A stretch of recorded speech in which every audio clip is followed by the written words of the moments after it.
Milli Halat Ediş Komiteti tarapyndan döredilen Täze Türkmenistanyň Gurucu Mejlisi özüniň birinji sessiyasına ýyglandy.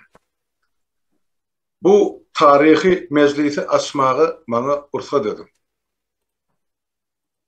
Gün tertibine girdilen meseleler barada kardeşimiz Bilbile söz berýär.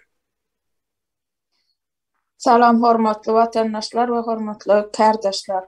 Gurucu Mejlisiň döredilmegi we işe girmegi. Gurucu Mejlis Milli Halat Ediş Komitetining görkezmesi boýunça döredildi. Gurucu Mejlis birinji sessiýasynda işe başlaýar we güýje girýär diýip ikrar edilýär. Gurucu Mejlisiň maksady Gurucu Mejlis Milli Halat Ediş Komitetining orta goýan düýpli meseleleriniň özüne değişikliklerini çözmek üçin meclis ýygnaklaryny geçirmek we ol ýerde gerekli kararlary kabul etmek üçin borçludur. Gurucu Mejlisiň özüne değişiklik çözülmeli meseleleri bolsa, düýpli meseleleri köpçülikligiň çözmegi başarmak we konstitusiýon guruluşy dikeltmek bolup durýar. Gurucu Mejlisiň gün tertibindäki meseleler: birinji, Gurbanuly Berdimuhammedow 2007-nji ýylda kanuny esassyz häkimet başyna geldi we 12 mart 2022-nji ýylda gitýänligi barada köpçülige elan etdi. Ikinji, saýlawyň hiç bir ýagdaýda geçirip bolmajagy baradaky düýp sebäpler. 1991-nji ýyldan bäri ilat ýazynyň geçirilmediği sebäpli. Türkmenistanda ýokary saýlaw guramasy barada talaba laýyk kanunyň we normativ aktlaryň ýoklugy sebäpli. Halkyň saýlanma we saýlama hukugynyň kepiliniň ýoklugy sebäpli. Türkmenistanda syýasy partiýalar barada talaba laýyk açyk aýdyn kanunyň ýoklugy sebäpli. Üçüncü, Türkmenistanda hökümetiň çalyşygynyň açyk aýdyn kanuny düzgünliğiniň we prosedurasynyň ýoklugy sebäpli. Dördüncü, adatdan daşary ýagdaý kararynyň kabul edilmegi. Sağ olun kardeşler, biziň şonky meselelerimiz şulardan ibaret. Hormatly kardeşler, şu meseleler barada goşsak aýyrjak teklipleriniz bar bolsa onu ýazmaça bärik ugradyp bilersiňiz. Ýok bolmasa da onu gün tertibine geçýär. Koyulan meseleler barada kimde näme teklip bar ya kimin näme aýtmak niýeti bar bolsa kardeşler söz sizden. Demek kimin gaýrat edinde şu taýda kime söz vermek nobatyn siz kesgitler. Sonra bizim bärde ýazga geçirer. Ähli zatlar bu sefer tarihi mejlis gelecek nesiller üçin ören wajyp bor. Nämeden başladyk, näme kararlar kabul etdik. Onu söz sizden Kemine başladın.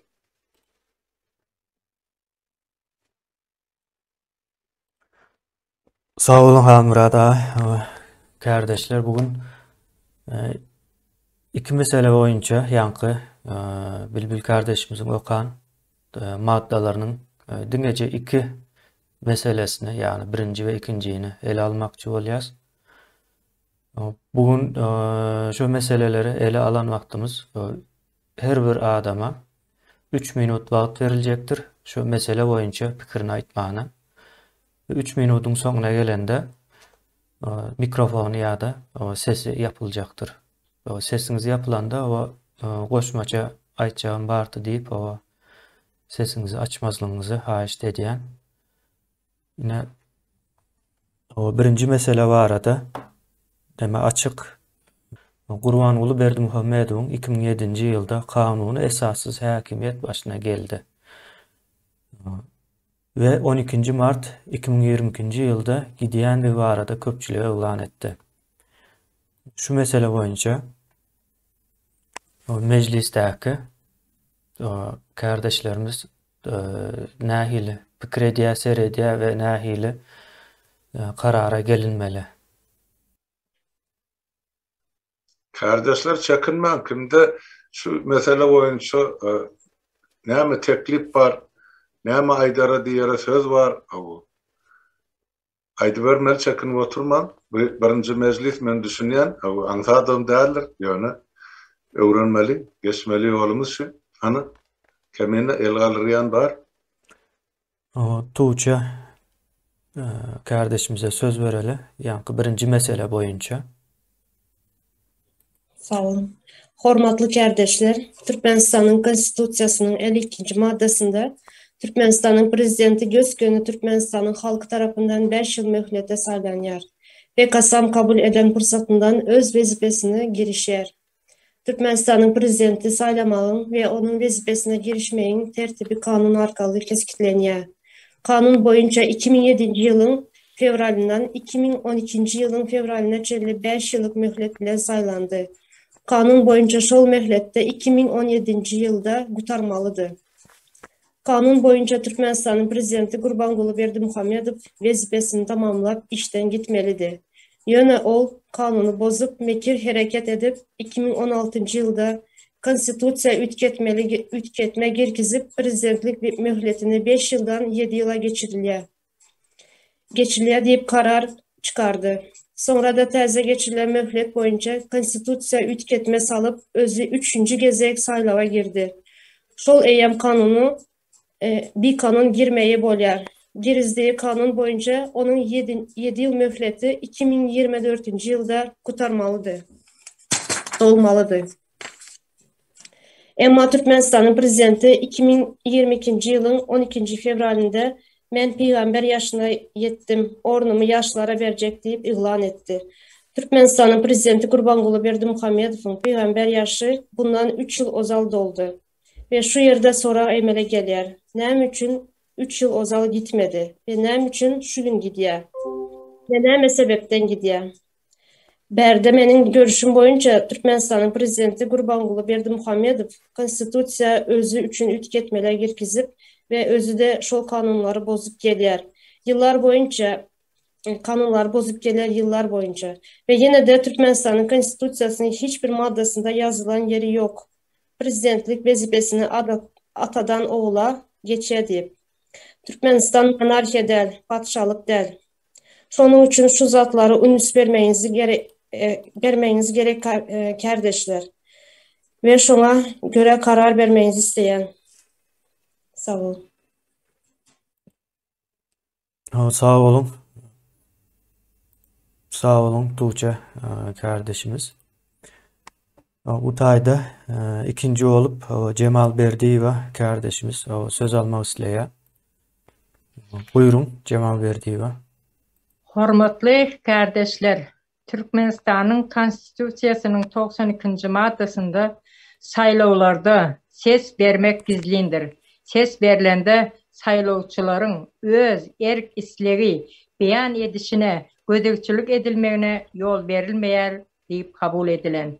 Emma muňa garamazdan Türkmenistan'ın bir kanun prezidenti bu maddany 15 yıl bäri düýp göter bozup gelýär. Türkmenistan'ın bir kanun prezidenti Gurbanguly Berdimuhamedov Türkmenistan'da alıp baran cinayetçilikli siyaseti, iqtisadi ve sosyal siyaseti netijesinde 2 milyona golay grazdanlaryň ýurdu terk etmegi, türlü bahanalar bilen ýolları yapıp koymagy, halkyň dolu saylawa gatnaşmaga mümkinçilik bermeýänligi konstitusiýanyň 92. maddesynyň asla işlemeýändigini ýene bir gezek subut edýär. Şu görkezülen faktlardan uğur alıp Türkmenistan'da 10. Mart'ta ilan edilen bir kanun prezidentlik saylawlaryny reddedýär. Hem de bir kanun saylawlary boykot etmek barada karar kabul edilmesini sizden soraýarym.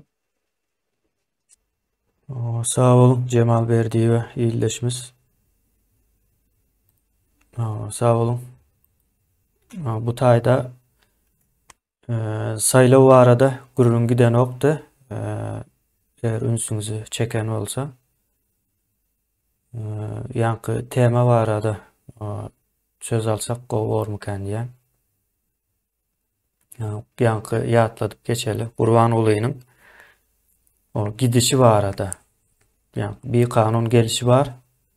Ondan sonra o şu at gidişi var. Gidişi näme mana gelýär? Anlamy näme? Şu baradadır. O üçüncü olup Bilbil kardeşimize söz vermek isteyen. Buyurun Bilbil. Sağ olun. Gurbanuly Berdimuhammedow 2007-nji ýylda gelene şol döwrüň konstitusiýasyna laýyklykda prezident öz prezidentlik borjundan giden wagtyna, ýani premier ministri wagtlaýynça 3 aýlyk hökümet dolandyrmaga, ýani saýlawlar geçinçe dolandyrmaga borçlu bolup durýar. Ýöne ýani premier ministri Öwedeli Ataýew bir kanun ýagdaýda halka da hiç bir ýerde düşündirmesiz, onuň maşgalasy bilen bilelikde sebäpsiz, düşünürsiz basyrly we onuň ýerine düşünüksiz bir ýagdaýda Gurbanuly Berdimuhammedow gelip şo taýda konstitusiýany bodup bir kanun ýagdaýda gelenligi üçin Türkmenistana prezidentliğe geliniş ve gidiliş kanunlarının dikeldilmegini teklif etken, täzeden şoňa üns berilmegi, üns çekilmegini haýyş etken. Sağ olun Bilbil kardeşimiz. Halmurad ağa şu taýda goşmaça bir söz almak isleýär aradan. Ses yapık Halmurad ağa. Men şu taýda sawalym Bilbil kardeşimizin çykyşyna goşmaça aýtjak bolýan. Ýeme Öwedeli Ataýew vice-premier däl, Öwedeli Ataýew şol gün, şol wagt Türkmenistanyň mejlisiniň başlygy. Vice-premier şol döwür, şol wagt ýani Gurbanuly Berdimuhammedow. Ol saýlaw komissiýasyna ýa saýlawa ýolbaşçylyk etme hiç bir konstitusiýa tarapyndan haky ýa hukuky ýokdy. Şunu belläp geçmek gerek boldy. Sağ olun. Feride kardeşimize söz vermek isteyen men şu taýda. Hormatly kardeşler, Türkmenistanyň konstitusiýasynyň 58-nji maddesinde Türkmenistanyň prezidentiniň wezipesine wagtlaryny ýerine ýetiriji prezidentlige dalaşkar bolup bilinmez. Elma muňa garamasdan Gurbanuly Berdimuhammedow bir kanun röwüşde özüni prezidentlige dalaşkar goýdy. Ve Türkmenistanyň hazırki konstitusiýasyny gözek bozdy. Ilki bilen 2006-njy ýylyň 21-nji dekabrynda Niyazi ölenden soňra ol 2006-njy ýylyň 26-njy dekabrynda wagtlaýynça prezident boldy. Ýöne muňa seretmezden ol özüni dalaşkar goýup 2007-nji ýylyň 2007-nji ýylyň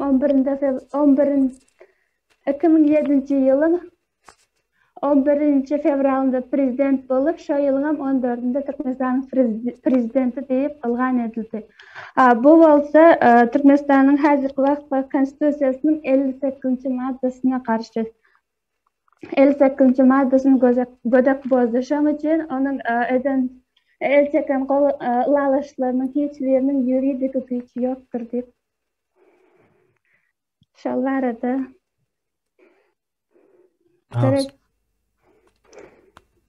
Sağ olun Feride. Sağ olun Feride. Söz alanınız için. Dowamında söz almak isleýän ýerleşlerimiz barmy? Sapara söz size berýän. Sağ olun. Kardeşler, ben kıyıskaca şu Berdimuhammedow'un gelişini gidişini cümleleri bilen beyan etmek isteyen Türkmenistan'da 30 yıl, yani 91. yıldan beri 30 yıl, ondan sonra 24. yıldan 91. yıla çendi, 1924. yılın 91. yıla çendi. Bir topar seçimler, saýlawlar geçirilendir. Ýöne bizim diri wagtymyzy 24-nji ýyllardaky nädip geçenini aýdyp biljek gel. Ýöne men 70 ýaşadym. Bizim diri wagtymyz ýeki saýlawam dogry geçen nädir? Hemmejeti 100% galypdyr. Saýlaw diýilen zady Türkmen milleti, Türkmen döwlet gurulary bäri hiç wagt saýlama we saýlanma hukugyny ulanyp bilen nädir. Bu kalplığa düşünmeyen adam yok. Hemmemiz düşünüyoruz. Şu saylayan adamlarım düşünüyor şunu. Saylığı var yani adamlarım düşünüyor. Ne üçündür bizim ağımıza şu kalplik sindiriliptir. Şu kalpliği kabul edilmeliyle bir zat var da. Bu kalpliğe bir un dur deymeli. O önemine şuun olmalı deyip düşünüyor. Kanun neme saylı olur. Kalpliğini bilmeyen adam olsa ya yani ruhu taraftan ketel ya beynisi nemeden bir nadanlar bolmasa da ödödün Allah görün. İkinciden nadan oluyor da. Yani bu zatları yalan bilen yaşap nirek varmalı. Yani şunun için mecliste şu zatlara katı bir yürekten çını bilen o duygudaşlık nemeti bilen değil o karar vermedi. Şu nemede birinci soruqda men aytjaklam şu kardeşler sağ olun. Sağ olun Sapar ağa. Aydın kardeşimize söz veren ben şu tayda. Hormatly meclis azaları, menem yankı birinci madde barada, bu tertibin birinci maddesi arasında barada. O yerde esasen konstitusiya kanunçuluğu, Türkmenistan kanunçuluğunun bozuk geleneği vardı. Onun için esasen konstitusiya öne çıkıyor, baş kanunu Türkmenistan'ın. Yöne berdeki yağday Türkmenistan'ın konstitusiyası işleyen mi işlemeyen mi diyen soruğa biz cevap vermeliyiz. O konstitusiya bir devletin ya da devlet sözünden ken ulanmak istemek yani bir respublikan konstitusiyası diyende neyine gözümüze geliyor. Ya da konstitusyon kuruluş diyende neyine gözümüze geliyor. Şimdi o konstitusyon kuruluş aslında ehli umumun, şol halkın yaşayan şoların baş kanunudur. Yöne Türkmenistan'da şu anki şartlarda böyle biz şunu yani realistik analizde seyreden vardı. Bu konstitusya hükümede gelişi gidişi şolun nerede işleyiş tertibini özü için yazan konstitusya ve şuna varamazlar. Özleri için yazan konstitusyanın şu derecede gödek bozuk bilirler. Berdeki mesele yöne bizde konstitusyon kuruluş var mı ya yok mu? Birinci neyimiz. Ve şu anki meclisin kurulmanın esası sebebi hatta bunu konstitusyon kuruluşunun yokluğunu suutmamasam deyip fikir ediyen sebebi. Eğer konstitusyon kuruluş var olan olsa biz kurucu meclise hiç gereklilik yoktu. Konstitusyadan uğralıp istendik işi, istendik hareketimizi gerçekleştirip durmuşa geçip biliyoruz. Yönetim yokluğu sebebinden ben birinci madde meselesinde Türkmenistan'ın prezidentinin saylanması, ondan sonra yine yankı konstitusiyondaki ütveşikleri girizmesi hemmesinden yöne yankı galip bir işliğine ve düğünlerine prezidentliğini de kabul etmeliler. Onun geçmişte neçe yıl prezident vazifesini yerine getiren olsa da ve bundan sonra alacak kararlarını da kanun dışı deyip kabul etmelidir fikir ediyorum. Yani kurucu meclisin önünde Türkmenistan'ın prezidentine şu günkü özlerinin elindeki konstitusiyayla onu değerlendirmek benim fikrimce yanlış olabilir fikir ediyorum. Sağ ol Aydın. Sağ ol. Devamında söz almak isteyen kardeşimiz var mı? Fatma kardeşimize söz veren. Hormatly kardeşler, Türkmenistan'ın konstitusiyasının 3. maddasında cemiyettin ve devletin en kıymetli hazinası adamdır deyip kabul edilen.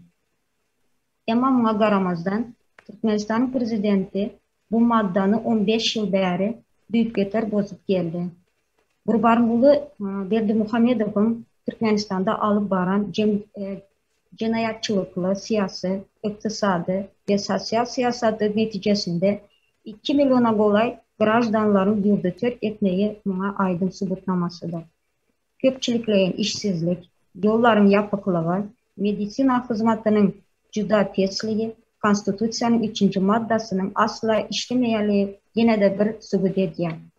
Şu görkezilen faktlardan uğralıp, Türkmenistan'da 12. Mart'ta ıglan edilen BK-nın prezident saýlawlaryny ret etýärin, hem de bu BK-nın saýlawlary boykot etmek barada karar kabul edilmegini sizden soraýarym.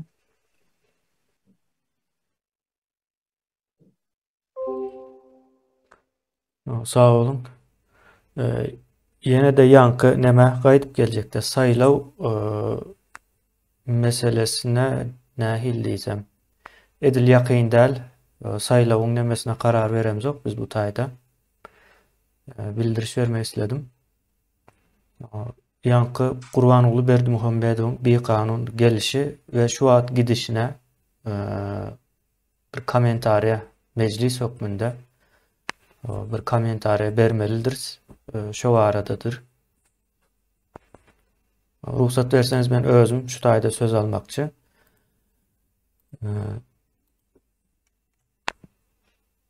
Yine Türkmenistan'daki geçirilen saýlawlar, yankı menden öňem şoňa benzeş aýdylan zatlar var. Olar yankı hemmesem yalan. Bundan soňky boljaklarym yalan, öňkü bolanlarym yalan. Sebäbi bir döwlet düşünjesi diýilen bir zat ýok, hökümet düşünjesi diýilen bir zat ýok. Ýa-da ýurdu halk dolandyran ok. Onda näme üçin awa bir adam yalandan saýlanýar we yalandan giden bolýar, men goşadyrnak içinde aýtmakçy şonu. Indi bu göz boyamak diýilen bir neme barda. Ýöne göz boyamagyň her haýsynyň bir ýeri bar. Göz boyamagy näme üçin edýärler? Bir garşylyk görers, gorkusy bilen edýändirler. Ine saýlawy eger hiç korkmayan olsa saýlawam geçirmezdiler. Hiç adam etmezdiler ýöne şonam formal bir saýlaw hökmünde bir zatlar edýärler. Ve şu şekilde de bir kanun ine Berdimuhammedow ýa-da ondan Niýazow geldi. Indi bularyň gidişi meselesi var. Gidişi diýmek ýerine başga biriniň gelmegi diýmekdir. Ýöne şu gidişi başga biriniň gelişinden bir formal ýa-da göz boýakçylyk demesine getirmek üçin şu wagt yalandan yankı halk maslahaty diýip bir zatlar döredýärler. Ondan bundan bir zatlar toslap tapyp edýärler. Indi ýöne näme üçin gidýär, näme üçin edýär diýip sorasaňyz şu wagtyň özünde ýoksa 2 ýyl entek özleriniň toslan düzgün tertibi boýunça möhleti var. Ýöne bu toslanyň düzgün tertip indi galdyran ok şu wagt soňky bolýan syýasy wakalary galdyrmaýanlygy sebäpli o yalandan giden şekilli edip başkası gelen şekilli olmaly meselesini ortağa atypdyrlar. Bunun hem aňyrsyndaky asıl sebäp bir ak baydak meselesi vardır. Öňe aramyzda gürrüň geçdi. Ak baydak ýani taşynda bolýan syýasy herekete, syýasy güýje garşylyk görkezip bilmeýändigi sebäpli we daýanyp bilmeýändigi sebäpli bu işleri şu ýene de yalanyň yalany hökmünde bir saýlaw, ýene bir zat gidişi, men gidýän ine ýaşlara yer berjek diýen sözleriň arkasyndaky yatan gizlin sırlar şondan ibaret. Yani sır däl, bizim için sır däl. Şonuň üçin şo näme bir üns bermeňizi haýyş edýän gidişindäki sebäp o ak baydakdyr, gorkudur. Garşylyk görkezip bilmejekligidir. Men şu taýda sözümi jemleýän. Menden soň söz almak isleýän izleşlerimiz bar bolsa, söz alyp bilerler. Söz almak isleýän izleşlerimiz.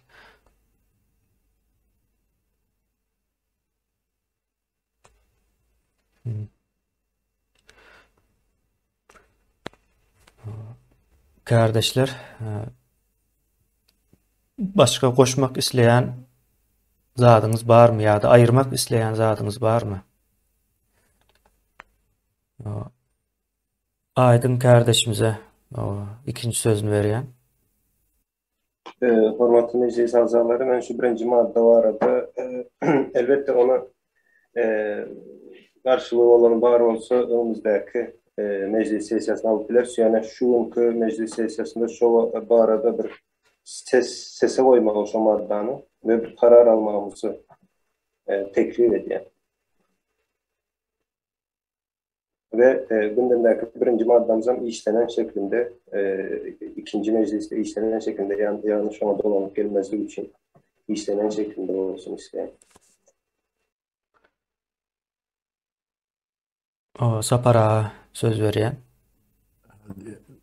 Kardeşler, bunu kese koymalı olsa, bunlar yankı sözlemli, yankı formülerovkasını düzmeli olacak. Şonu değerlik teklifimiz var olsa, benim fikrimce şeyle olsa, doğru olmayan yani. Yankı sorun bir formülerovkası olmalı, ne emet es vereli. Bunu formülerova edip bilecek. Var mı aranızda?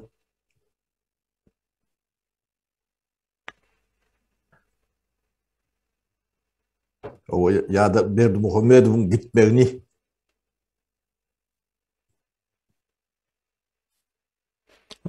kabul ediyatayım. Demedi, ol demetmeli. Ses vermeli. Ruhsat verseniz Bilbil İldeşimize söz verelim. Kardeşimize.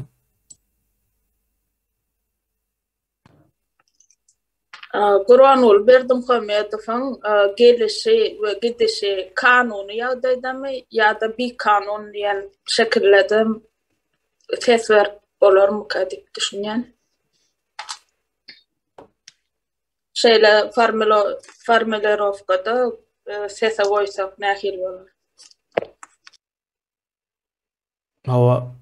Halmuradağa söz vereyim. Hormatly kardeşler, bärde biz bir zada düşünmegimiz zarurda. Yankı Gurbanoğlu Berdimuhammedowyň häkimet başyna gelişen bir kanun, häzir häkimet başynyň gitjek bolmasam bir kanun. Biz onun gelen gününem häkimet başyna ikrar edemdik, giden gününem ikrar edemdik. Sebäp biz onu bellämdik, ýasaýlamdyk. Biz diýen bütün Türkmenistanyň halky. Yani şu taýda gurucu meclisin özüniň bir aýgatly sözünü aýtmagy zarurda. Biz şunu nähil terde kabul edýär. Gelşiýal gidibersin niýetmi ýa bizi meclisin kararı bilen gitsin niýsek onu biz onuň kanunlaşdyrýas. Demek onu kanunu prezidente gittin niýetdi. Ýöne şuna öns bermän biz başy işlemez etmeli. Ýa şunu nähil bolsa bir kanuny formülerovka sap şu netijesini aýtmaly. Gelşiýal gitdi dip kabul etmeli. Ne şular ýa bir topar kanuny näsazyk bir ýerde çykyp durda eger bir düýpe seretçek bolsak şu mesele ol düýbünni aslynda bir kanun gelen adamy biz nädip kanunlaşdyryp pensiýa awratmaly diňjalysy ýa wezipesinden çetleşdirme. Özü anyk açyk aýdanat näme diýeni biz onu düşünüp bilmedik. Yani onu mezur ettiler mi ya özü çekilýärmi ya oğlu üçin çekilýärmi ne şu zatlar biraz aralyk maslahatlaşmaňyz gerekmi kadip düşünýär biraz meselem çekeleşmek gerek demi otursak onun gelişine gidişine de bizem ondan fin vermediğimiz bu. Şonu soraýan size. Başla wagtyňyzy alyn biraz. Aman kardeşimize söz berýän men şu taýda. Hormatly kardeşler, şu benim aýdylynlara goşulýan şul Gurbanoğlu Berdimuhammedowyň şu dağla çykyp ortağa çykyp men özüm gitjek, ýaşlara ýol berjek diýmesi kanun tarapdan ölçäp bolmaz. Sebäbi iteklener ýaly kanun ýok, ne konstitusiýada ýok. Şonuň üçin biz onuň gitjeginem gelişi ýaly kabul etmeli däl. Ol bizim çözmeli meselelerimiz täzeki guruljak döwletiň täze konstitusiýasy, täze kanuny laýyk bolmasy üçin şonu ortalyp maslahatlaşmaly gakdýan. Sebäbi bu gelişen bir kanun, gitişen bir kanun. Kanun işlänok, konstitusiýa işlänok. Şonuň üçin biz şu wagtky bolýan siyasi özgörüşlüklere üns bermäni täze konstitusiýa, täze kanun düzmäniň üstüne işlememizi dip hasap edýär. Sözüm gutardy. Sağ olun. Menem şu taýda özüm täzeden ýene bir söz almakçy, ruhsat berseniz. Eğer şu menden önkü aýdylan pikirler maňa täsir eden bolsa, onda şunuň ýaly zat diýmekçi. Bir kanun gelen adamy o gidiýänligine kabul etsek, olam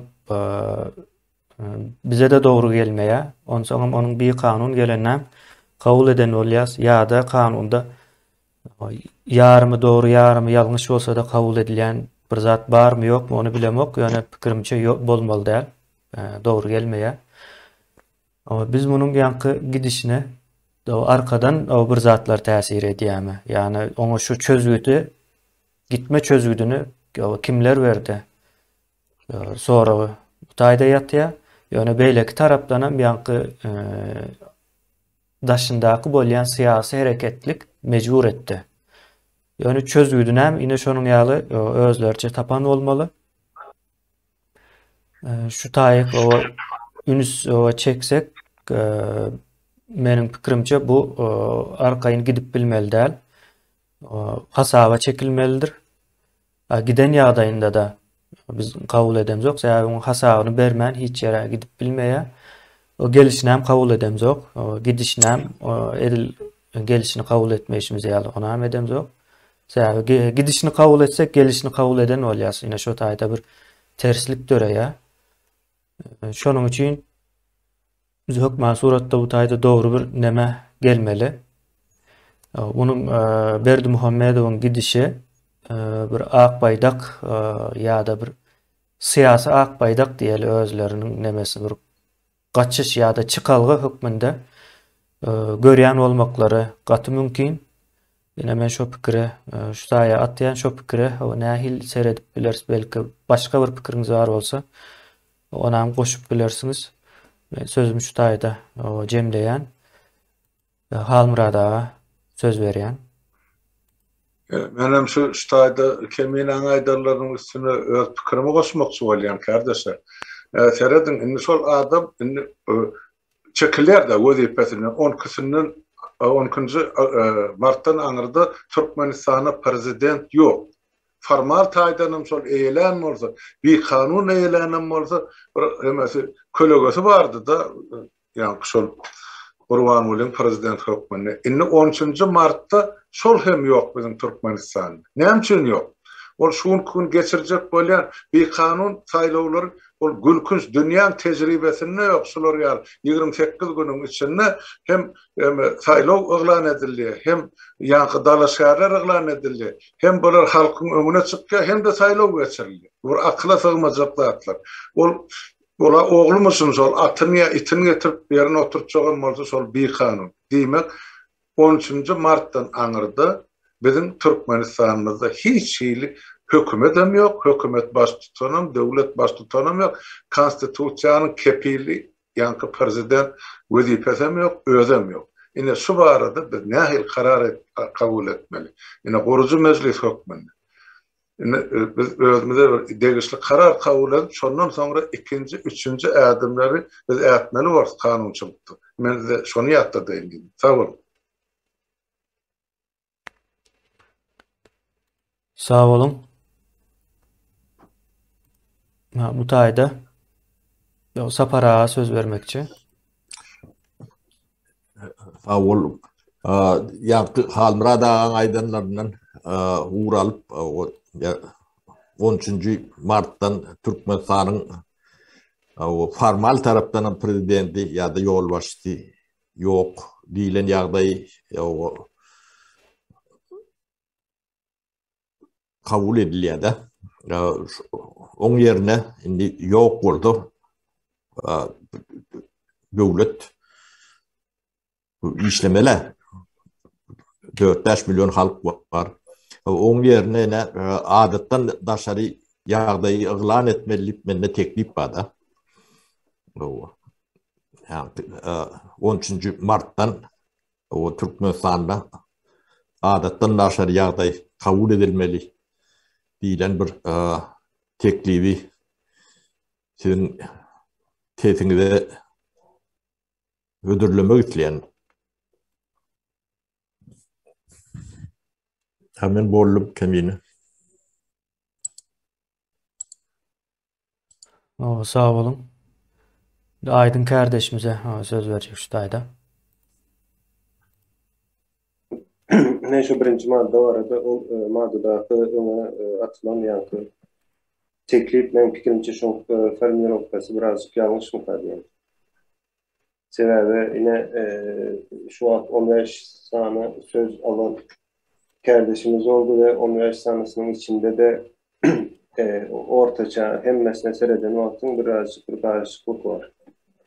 Konstitusiyadan uğur alanlarımız var. Konstitusiyadan uğur alan yardımımızda onda onun saylanmağını yani kanuni yardaya getiriyoruz. Şunun için şu birinci maddede yine sese koyacak olsak Fermiler Operası Türkmenistan'a konstitüsyon kuruluşu yok ve şu gün içerisinde Türkmenistan'ın içinde yani konstitüsyon büyükleşmeler, prezidentlik sayılımları ve beylik sayılımların hemmesi bir kanundur deyip onu bir maddenin içine alıp hemmesine şuna ses vermeli. Yani Türkmenistan'ın kurucu meclisi Türkmenistan'da şu gün içerisinde geçirilen sayılımların hem meclisini bir kanun deyip pasatlayır. Hiçbir yerini kabul eden o. Konstitüsyon yerizilen ülkeçlikleri de kabul eden o. Eğer gerek olsa onun için kurucu mecliste yörükte bir komitetler öder, son komiteti işler ve onun farklar bilenine şu neçeni biz dilden aydan yerimiz var, yazıya geçirilen yerleri var, yönü yeterli değil deyip pasaklayan olsak, bu öz aramızda o olup bile yeterli değil diyen olsak, onda onu yani Cumhurlayın öğrenip ve doğru yazıya geçirilen şekilde ve farklar bile yine şol alınan kararın doğruduğunu menfikir eden istendik vakti suud edip biliriz. Şunun için birinci madde var eden Türkmenistan'da konstitüsyon kuruluşu yoktur ve şu neşeyle geçirilen sayılımların ve kanunda yürütülen ülkeçliklerin emmesi bir kanundur. Tezde Türkmenistan Kurucu Meclisi onları hiç kaysana kabul eden o.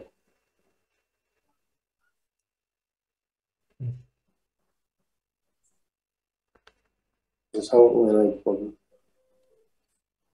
Onda sözü Halmurada veriyen şu dayda. Sağ olun. Indi bärde şular ýaly teklip bar menne. Yani Aydın kardeşimizin Aydın. Şuňky kabul edilecek kararın birinji punkty boýunça ses berýär. Edi şu Aydyn'ın formuli bolkada. Hakykatdan bizde hiç aşan kanun saýlaw bolmandy. O kanun saylanan prezidentten bolmandy. On gelişinin gidişinin biz bärde ikrar edemler diýmek şu barada ses berýär. İkinci punkt çok münnedi. Indi biz on yokluğunu beyan edýärse birinji punktda ses bermek bilen ikinci punktda da ýa-ni saparagan Aydın eden teklifi ýüze çykdy. Indi döwletde häkimet ýok. Prezident ýok, hökümet ýok, işläp duran hiç bir pudok ýok. Diýmek näme? Döwleti ýurdu halk halas etmek üçin diýmek islenip döwletde adatdan daşary ýagdaý emele gelýär. Şol düzgün ýoly goýulmaly ýa girdilmeli. Eger biz halky ýa döwleti halas etjek bolsak, onu ikinji dowamy hökmüne ikinji ses berilişi diýmek şol biz ýurdun içinde 13. martdan sonra ýa 13. martdan başlap adatdan daşary ýagdaýa girdiýär, Kurucu Meclisiň adynan karar kabul edip berer. Ine şu tekliben sizin dikkatyňyzy hödürleýär. Watandaşlar, kardeşler sizem şu taýda pikirlerinizi aýdyn, şu adam görläp oturma, siz näme pikir edýän? Şu aýdylan pikirler bar edi. Men ne Aydyn dogry golýar. O taýda logika dogry gawat gelýär. Birinji punktda şoňa ses berýär, ikinji punktda da kardeşimiz saparagan eden teklibi ýa-da laýyk gelýär, bir-biriniň üstüne ýapýardy. Bir-biriniň dowamy bolup durýar. Şona edenýär.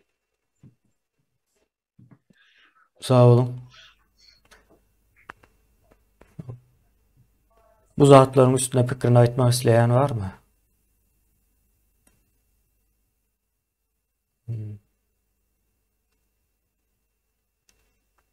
Eğer yok bolsa ses verilişige getirip birinci nämäni jemlesek nähil pikir edýäňiz? Ýanky Türkmenistanda Gurbanulynyň gidişi gelişi barada konstitusiýanyň işläp işlemeýänligi barada mesele çykdy. Şoňa bagly bolup durýar ýa gidişi gelişiniň bir kanundugyny ortaga goýmak üçin. İkincisi hem 10-njynden başlap mart aýynyň prezident diýilen ýa-da bir hökümet diýilen bir zat bolmajak üçin adatdan daşary ýagdaý kabul edilmeli we muny Milli Halak Seçki Komitetiniň goýan nemesinde de bar. Şonan bir şu wagt pikirlenip durup Ýeňiş kardeşimiz söz almak isleýär, şoň üçin Ýeňiş kardeşimize söz berýän.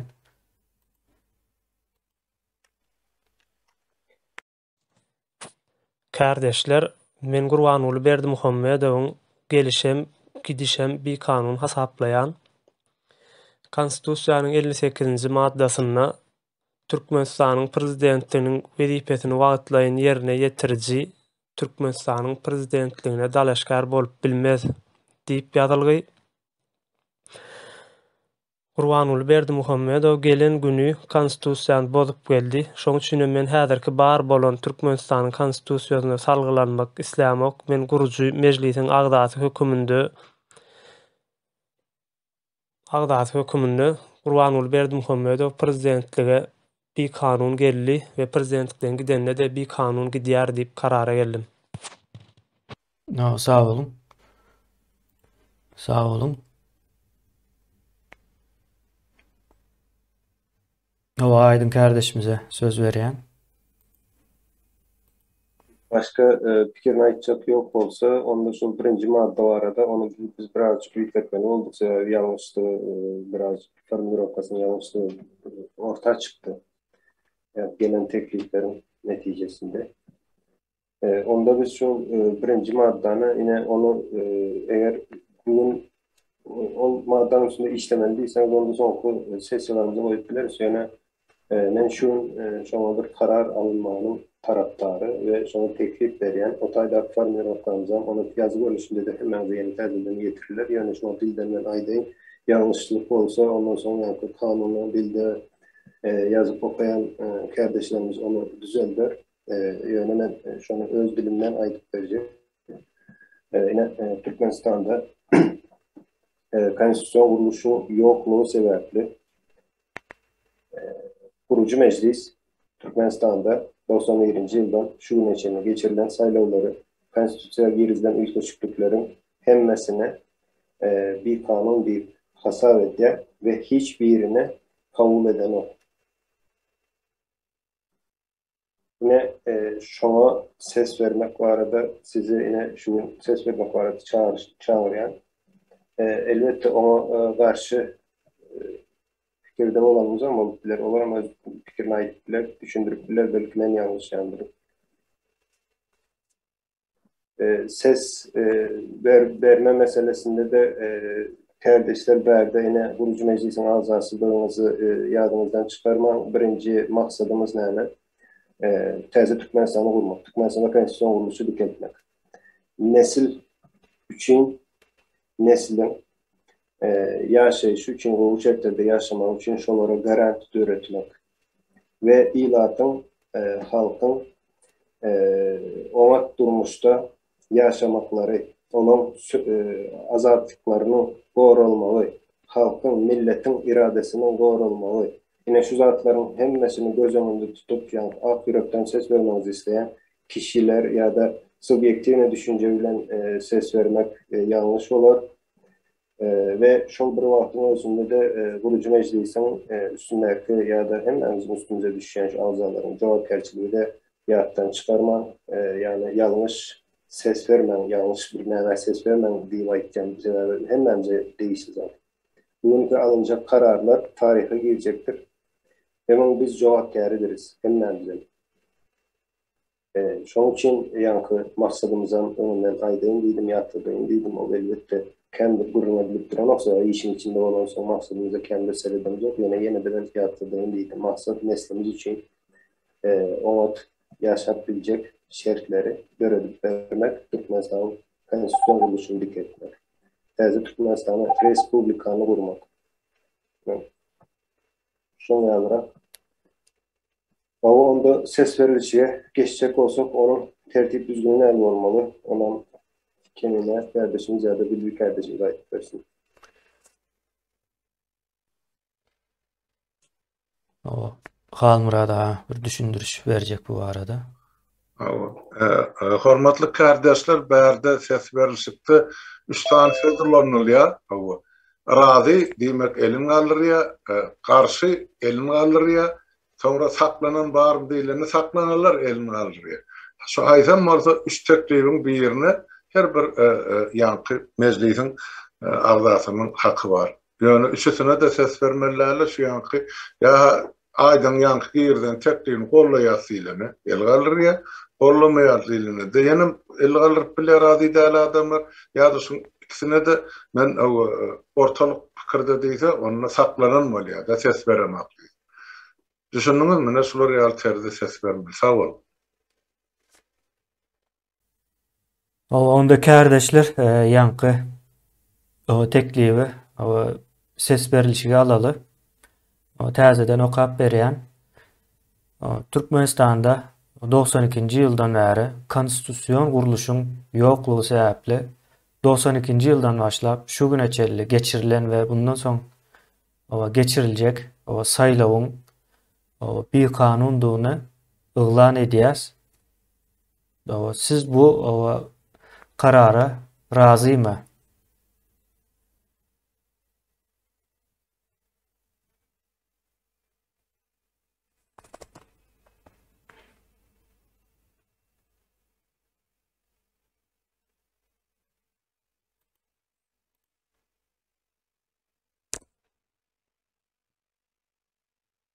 Sağ olun iyleşler, elinizi düşürüp bilersiniz.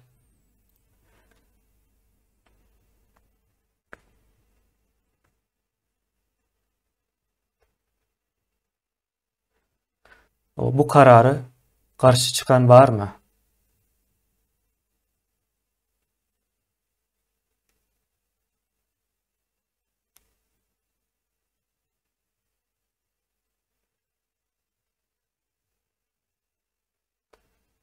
Sağ olun kardeşler. Bu karara saklanan var mı?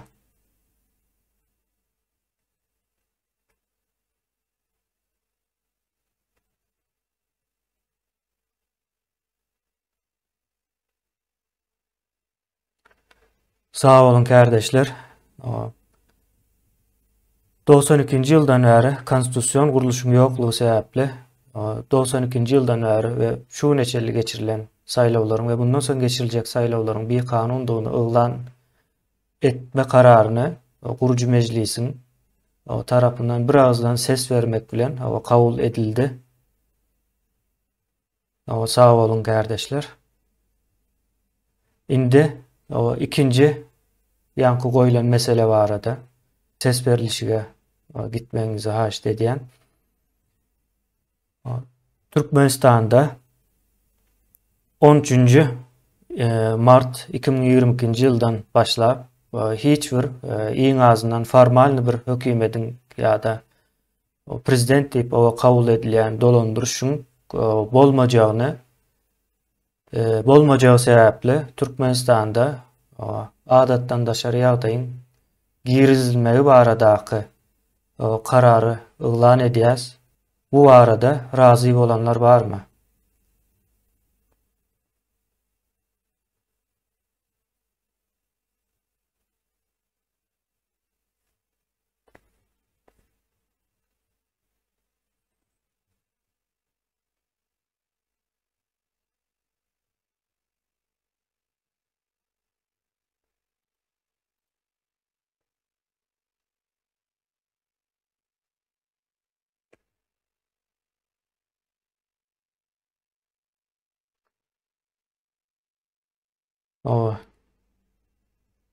Sağ olun ýyldaşlar, elinizi düşürüp bilersiniz.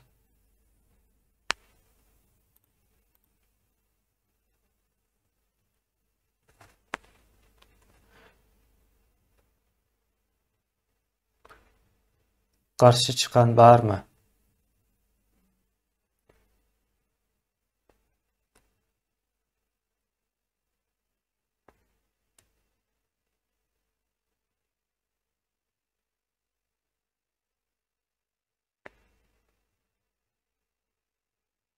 Sağ olun kardeşler.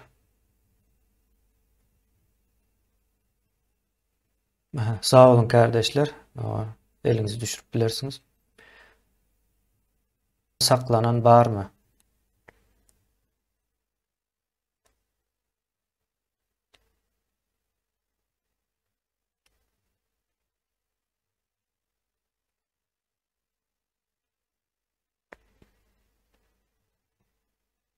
Sağ olun kardeşler.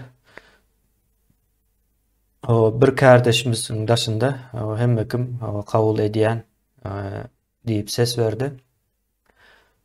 Onda şu tayda meclisin birinci mesele baradaki alan kararından soň bir 5 minutluk ara kesme berýäs. 5 minuttan soň ýene de dowam etjekdir. Saýlawlar barada. Sağ olun.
meclisi devam etmek için Bilbil kardeşimize söz vereyim.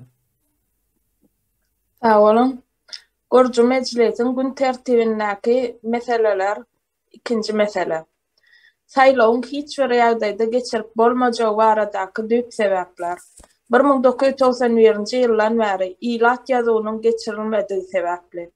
Türkmenistanda ýokary saýlaw guramasy barada talaba laýyk kanunyň we normativ aktlaryň ýoklugy sebäpli.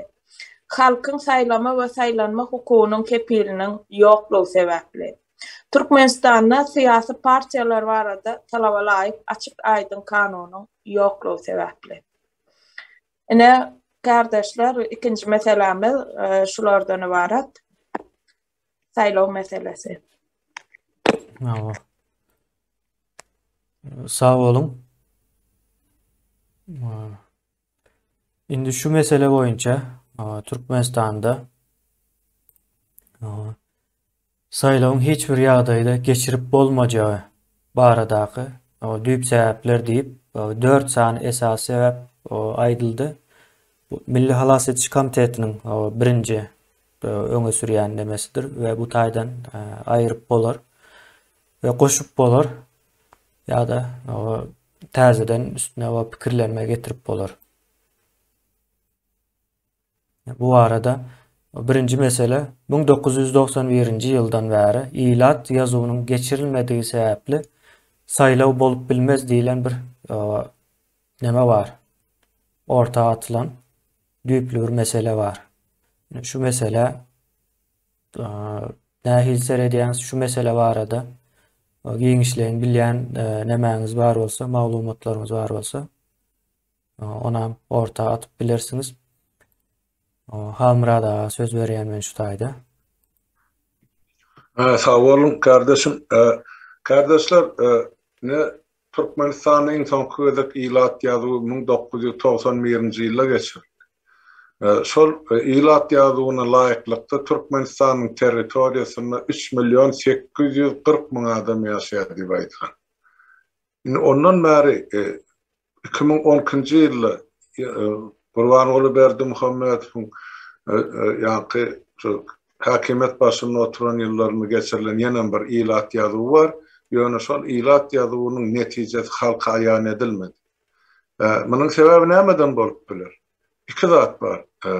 SSR targanynyň soň şol ilat ýazywyna adamlaryň pesinden ýarym milyony göçüp gitdi. Hem öz ýurtlaryna ýa-ni Dowduk tepesine, kimse Russiýada ýa-ni Ukrainaýa beýlek respublikalar.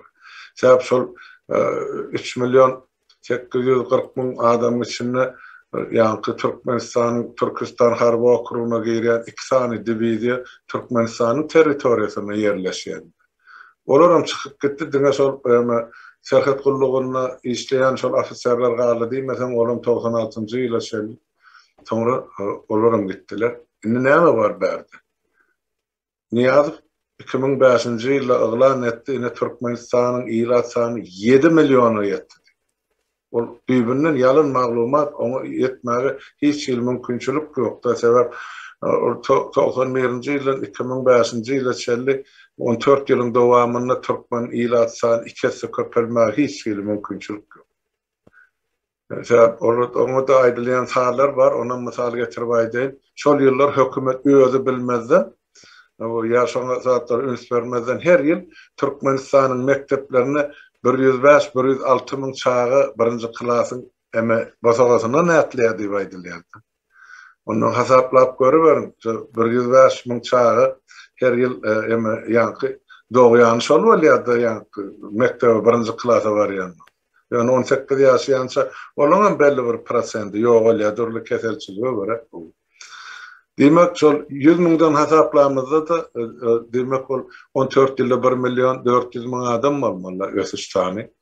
5 milyonu da ýetmeler. Emma niýe 7 milyon ip görkezdi, şo 7-nji milyon bolan çağa da Türkmenistany sowgat gowşur. Demek 5-nji ýylda 7 milyon bolan bolsa 10-njy ýylda şol ilat sany pesinden 8,5 milyon bolmaly. Şuň kun şolaň hasabı boýunça Türkmenistan 14 milyon ilat ýaşamy. Ýöne umumy alanda içindäki daşyn nakysy şuň kun orta hasapdan Tahkik sany yok, ýöne orta gazapdan umumy ilat sany 4 milyona ýetenekdik hesap etse bu. Şonuň üçin bizde anyk elimizde san bol. Halmurada wagt doldy. Halmurada size berilen wagt doldy. Goşmaça wagt almak isleýäňizmi? Bu mesele barada. Sağ olun. Minut berin yani. Demek şol ilat sany belli bolmansa biz nädip onu saýlaw geçirmeli. Biz bilen zatda näçe dere götürümde ilat gatnaşdy, näçe götürümde haýsyda bolsa bir kandidaty ses berildi diýilen sonra bardy. Ine şol bolmansa ýöne aýdýar ilatyň 97 götürüm plana ses berdi. 97 götürüm näçe adam sanyndan ibaret ýa saýlawçy sanyny şol aýdylanar. Ine şol aýtjak bolum, sağ olun. Sağ olun. Hamurada. O yankı adı geçen mesele var arada. Ya Sapara söz almak isleýär, Sapara. Sağ ol. Kardeşler, Halmurada aýdyp geçdi 91 ýyldan beri ilat hanaw geçirilen ok. O ýeke ilat hanaw del döwlet statistikadan yok Türkmenistanda. İlkülek yalan bolsa östürüp ýazma galplyk demelik statistikaň adyny berilýärdi. Ýöne soň onu düýbünden ýatyrdylar. Yok. O statistikasy bolmaýan döwletiň o ilat hany geçirmeýän, tanaw geçirmeýän bir döwletiň o näýlek döwletdigini özüň gödüňe getirip görüň. Diýmek galplyk düýpden ýani splashnoy diýilýär. Hemme ýerine galp. Galp taýlaw şu wagt geçirjek bolýanlarym galpda. Öňkü taýlawlarym galp. Bu galpyň jenayetdigini geçirýän adamlar, şu gurumçulugyna atnaşyp gören adamlar bardyr. Mektepler ýekde köp taýlaw okruglary nemeler mekteplerde geçirilýär. Ya da ministerstva ya da şoňa meňdeşe daradan o Dawud fabrikden kantorlaryna o şu galplygy hemme kişi halky gatnaşdyrýarlar da. Munyň galpa şeýdi böwrüşdirýärdir. Şu galpdygyny taýlanýan adamym bilýär, taýlaw barýan adamym bilýär. O ýöne saýlama we taýlanma bu milletin konstitusiyon hukugudur. Bunu şu yol bilen depelenýär. O bilen Türkmen halk bol bunu meýletin depeletýär sebäbi. O işten aýrarlar ya kowurlar ya käýinç bererler dip şo saýlaw formal bolsa gidip gelýänler barda. Baryp onuň ýoluna tantenip görenler var. Ya bu galplygyň propagandasy öwürlüde. Bizim jemgyýetimiz bu galplyk bilen düýbünden çüýredilen ýa degradasiýa tedawar edilende. Biz ene dogry zady gaty neme ýadyrgap kabul edýär. Ýöne galp yalan zady helledip kabul edýän ýagdaýa geldik. Ne şu wagt ilçhanalary bardy Türkmenistanyň daşynaky taýlaw geçirjek diýip guramaçylyk işlerini edip göründirler. O şu galpdygyny şolaryň bilýär. Ýöne üçindir edýärler. O diýmek bu adamlarda bilmedim kanun bilgi ya neme yok. O şu atlara düşünmeýänler beýniti ýokdur. Sapara wagtyňyz doldy. Goşmaça söz almak isleýäňizmi? Yok bolýar Kemile. Sağ olun. Bu mesele barada aýtmak isleýän zadyňyz barmy? 91-nji ýyldan bäri ilat ýazyby geçirilmedik. Ýanky Halmuradaň beren maglumaty. Saparanyň berenin o kommentariýasy ýani galplyk diýär, yalan diýmek. Ýa-da fake diýilýär, ýa-da farshiw diýip aýdylýan näme sözler. Bu arada bir kommentariýa Fikriniz, düşünceniz var mı?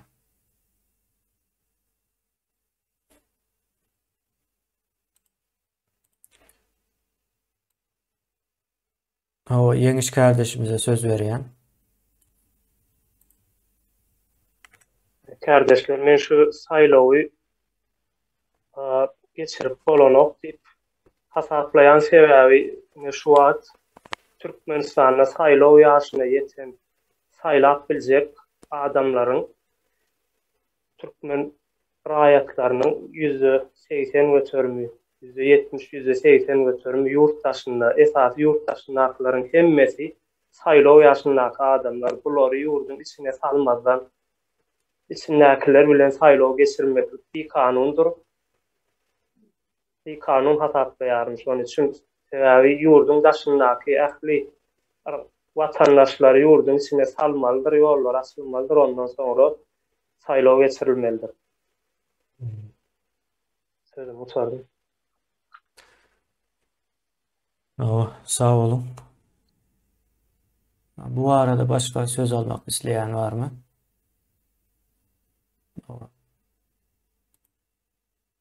Ben söz almak isteyen bu arada. Indi yankı Yeňiş kardeşimizin aýdyşy boýunça ona bir azrak kiçiräk bir tanqid getirjek. Saylaw geçirip bolmajagyna değişli birinji maddada.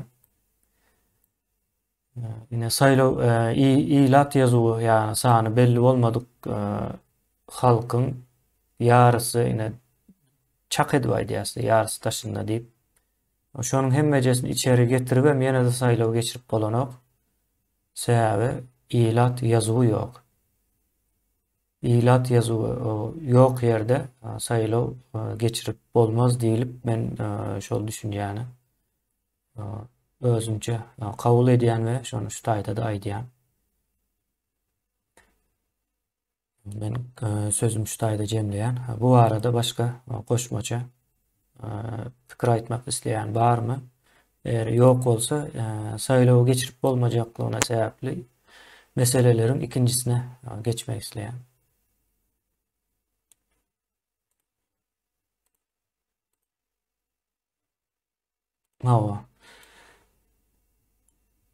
Saylawyň hiç bir ýagdaýda geçirip bolmajagy baradaky düýp sebäplerin ikincisi Türkmenistanda ýokary saylaw guramasy barada talaba laýyk kanunyň we normativ aktlaryň ýoklugy.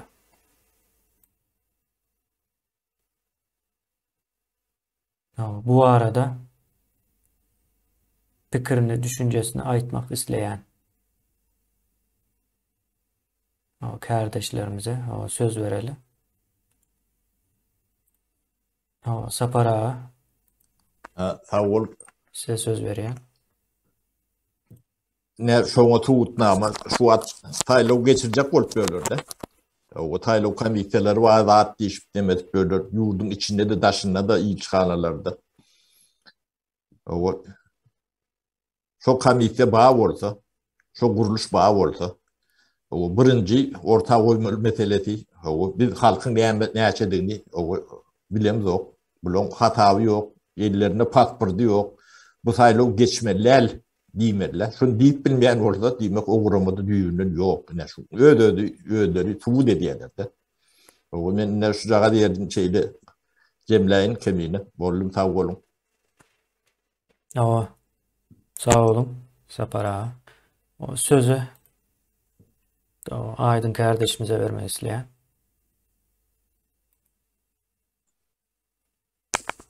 Men saylaw guramasy barada ine şunu hemen aýdyp biljek. İstendik geçirilýän saylaw haýsam bolsa bir garaşsyz guruluş tarapyndan hem şol saylaw alnyp barlyş tertibi hem saylawyň gözöýçüligi saylayan ve saylanyandan hak hukuklaryny üçin eden gurama bolmalydyr. Oňa ýokary saylaw guramasy diýelim. Türkmenistan'da ýokary saylaw komissiýasy diýip onuň ady bar. Komissiýa hiç kaçan saylaw işini ýerine ýetirip bilmeýär. Komissiýaň edip biljek işi däl, mümkin däl. Ýani sözüň düşündirilişine elinize alan ýagdaýymyzda da komissiya saýlaw geçirme güýjem ýokdur. Şonu edip biljek ukyvam ýokdur komissiýanyň. Ol birinji göze görünýän yeri komissiýanyň. İkincisi saýlaw geçirilýän bolsaýna Türkmenistanyň içindäki saýlaw ol men pikirimçe bize Sovetlerden galan bir miras diýip pikir edýän. Sovetlerde ene Komünist Partiyası öz içinde saýlaw geçirilýär. Ol hiç kaçan o sen halk saýlawy diýip bilmeýän mümkin de. Misal üçin sen öz öýüň içinde öz maşgalaň bilen bir saýlaw geçiren ýalyk bir zatdyr. Gatnaşan ýekeje adam bardyr o saýlawlarda.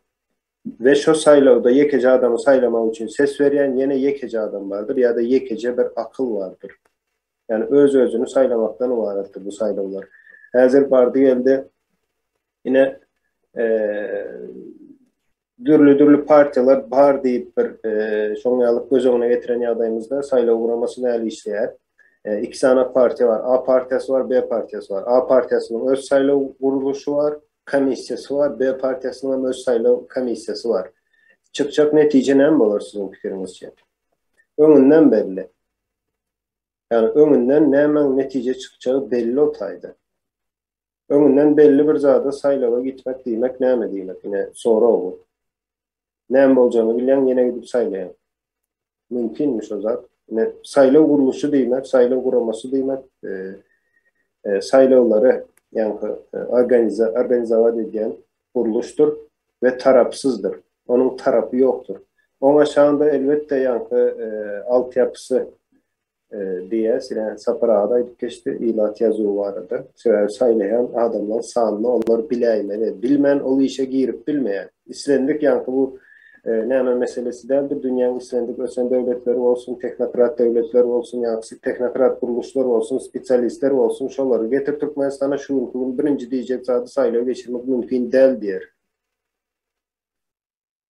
Sebebi gerekli. Aydın, size ayrılan vaktin sonuna geldik. Goşmaça wagt almak isleýäňizmi? Men bir 30 sekund haýyş etjek. 1 minut ýene goşmaça wagt berýäs. Sağ olun. Yani diyecek olyanım saylaw guraması Türkmenistan'da yok ve şu ünde saylaw guraması bolan ýagdaýynda da yankı gerekli şertleri üpçin etmen ol saylaw guramasy näme güýçli bolsa da saylaw geçip bilme mümkinçiligi ýok. Belli bir wagt gerek. 6 ay 1 ýyl diýip men çak edýän ol wagtda. Yani edilmeli işi gözüňde tutup. Sağ olun. Sağ olun.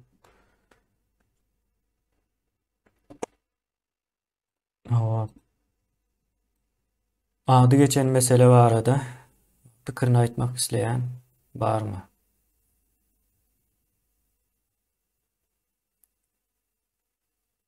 Bilbil kardeşimize söz vereyim.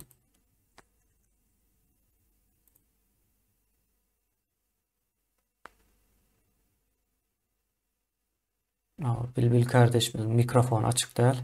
Gürleyen olsa da. Bağışlan kardeşler.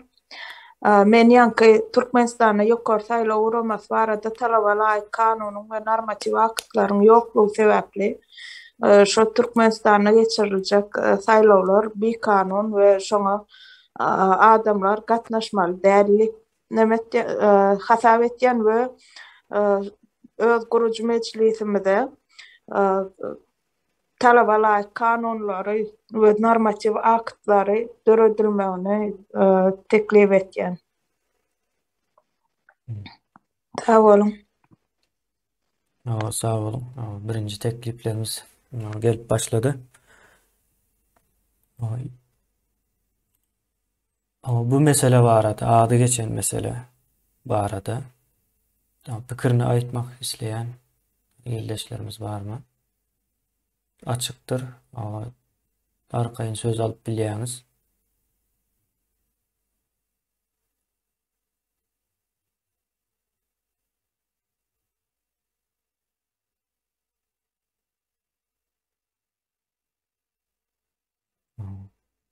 Eğer yok bolsa o nowatdaky meseleye geçeli. Saylawyň hiç bir ýagdaýda geçirip bolmajagy baradaky düýp sebäpleriň üçüncüsü. Halkyň saylama we saylanma hukugynyň kepiliniň ýoklugy sebäpli.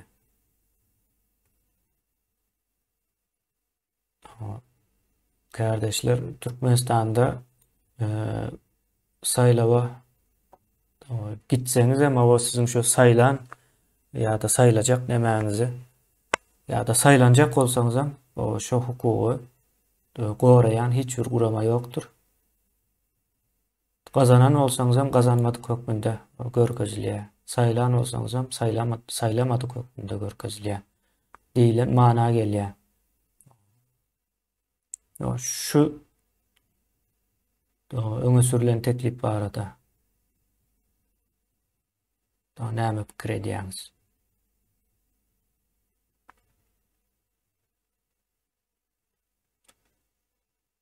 Aydın kardeşimize söz vereyim. Yankı saylama hukukunun goragy kardeşler en esasanan men pikirimçe näme bilen üçin edilip bilinýär. Misal üçin açıçanlyk bilen, ine saylawlaryň geçirilişiniň ne derece açıçanlyklygy bilen. İslendik bir vatandaş sesini veren wagty, saylan wagty, şol saylanlygynyň aýdaly haýsam bolsa bir konflikt gören wagty, şol konfliktiň çözümü üçin şeffaf, yani açıçan bir şekilde aýdaly gazanan, saylawlary gazanan kişi de şonu suud edip biler şertleri olmalıdır ya da beýleki saylawlarda yeňilen kişi diýeli. Olam yeňilenligini suud edip biljek şekilde olan ýagdaýynda olam hak hukuk meselesi goranyp biler. Yani açıçanlygyň ýok ýerinde biz hak hukuk meselesi barada hiç bir gurrun edip bilmeýäs hatda. Türkmenistan'da geçirilen saylavlar, näçe saylaw geçirilen olsa da şu geçirilen hiç kim hiç kili arz eden değildir. Hatta arz etmeli yerinen bilyen değildir. Yenen bir tarafı var saylayanlara hiç kili saylavın näme hakkında bilgi ya da şu bilimi, onun filosofyası hiç sadı öğredilen o bilyen adam olmuyor. Ne saylavda aýdaly men hakym iyildi diýelim. Men hakym iýlen ýagdaýynda men näme edip bilerim diýen bir nämeleri yoktur, hiçbir protokolum yoktur hatta o ýagdaýlarda näme etmelidir hakynda. Bu meselede yine saylaw meselesinde men ken bir nämeler goşup biljekler sebäbi ýa konstitusiýon uruşy ýoklugy barada biz karar kabul edilenden soňra ýem saylaw meselesi şo aşağında gelýär. Yani o olman beýleki bolup bilmeýär. Sağ olun. Sağ olun. Hamra da sözü size vereyim. Sağ olun. Hormatly kardeşler, saylamak ve saylanmak meselesi Türkmenistan'ın durmuşunun ya ilatynyň durmuşunun elmidam aktual mesele. Ol saylawlar diňe göz boýagçylyk üçin ulanyp geldi. Elmidam da şol aýdaly gerek kandidatlary geçirmek üçin Sovet zamanında partiýa işgärler bolmaly. Häzirki soňky 30 ýyllar hökümete yaranjanlyk edip bunu görýän ýa çynownyklar partokratlar näme diýip atlanypsaňyz gelişmän durjakka.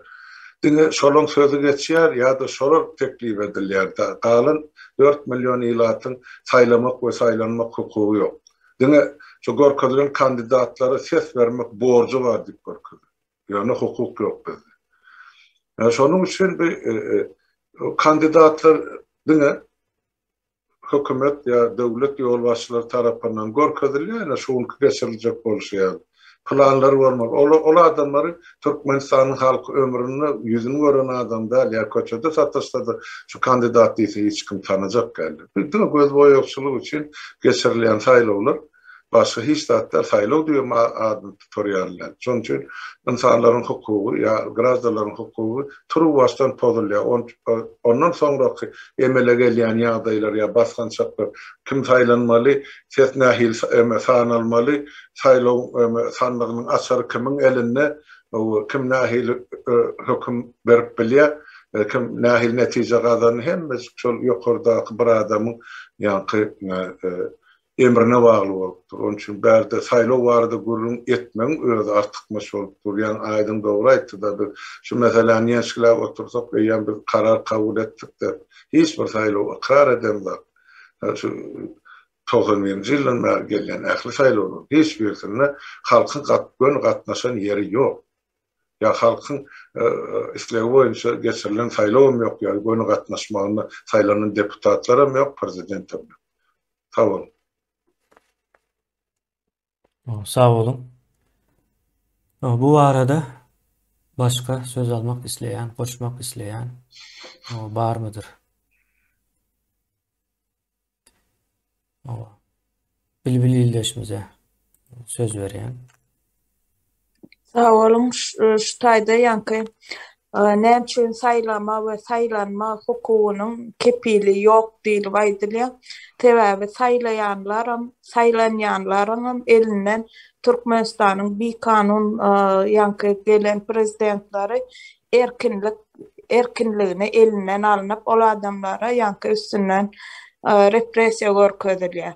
Hatta saýlawa gatnaşaklara da, saýlanýanlara da şoňa edilme sal edip häzirki wagtda şu çykan ýanky bir kanun saýlawa çykan kandidatlar bardyr Türkmenistanyň içinde görkezip oturulan şolar kellesine mallar halk bilen gurlaşyp bilmeýärler. Hemmesi ýüzi aşakdyr, saýlanjak adamyň kam ýokarykdyr. Ene şo taýda eýem bir uly repressiýa basyşyň baglygyny görkezilýär we adamlara da saýlamak we saýlanmak nemesine garanti ýok şonuň üçin. Hakykatdan hem saýlaw ýanky biziň nememde gawat gelmeýär. Şonu aýtaýyn dedim. Sağ olun. Başka söz almak isteyen var mı? Bu meselede işle.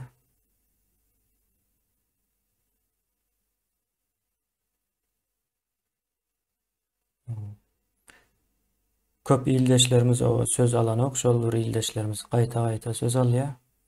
Gaýşt sizden pikiriniz var bolsa hökma suratda aýdym. Her türlü pikirleriniz gaty möhümdir meclis üçin.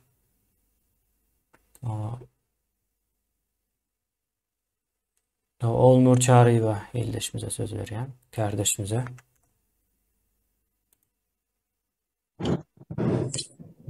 Gaderli kardeşler, Türkmenistan'ın prezidenti Gurbanguly Berdimuhammedowyň we Türkmen başynyň bir kanun döwletiň başyna gelşi ýaly Berdimuhammedowyň gelşi bir kanun we şu wagtky ediyen geçirilecek bir kanun saýlawlaryň ödem we şoňa gatnaşçylaryň saýlawçylaryň saýlajak saýlawa gatnaşçylaryň gatnaşmagan bir kanun diýip hasap edýän. Şonuň üçin hem sizden hem haýyş edýän şol saýlawlaryň geçirilecek saýlawlaryň bir kanun teklip edýän.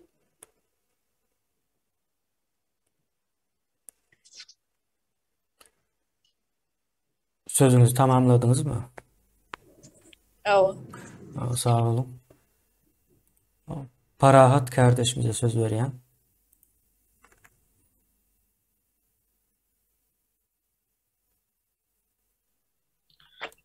Salam, hormatly kardeşler. Men konstitusiýon duruş bolmaz ýurtda saýlamak mümkin däldir. Hemmesi galyp diýip hasap edýärler. Sözümü bitirdim.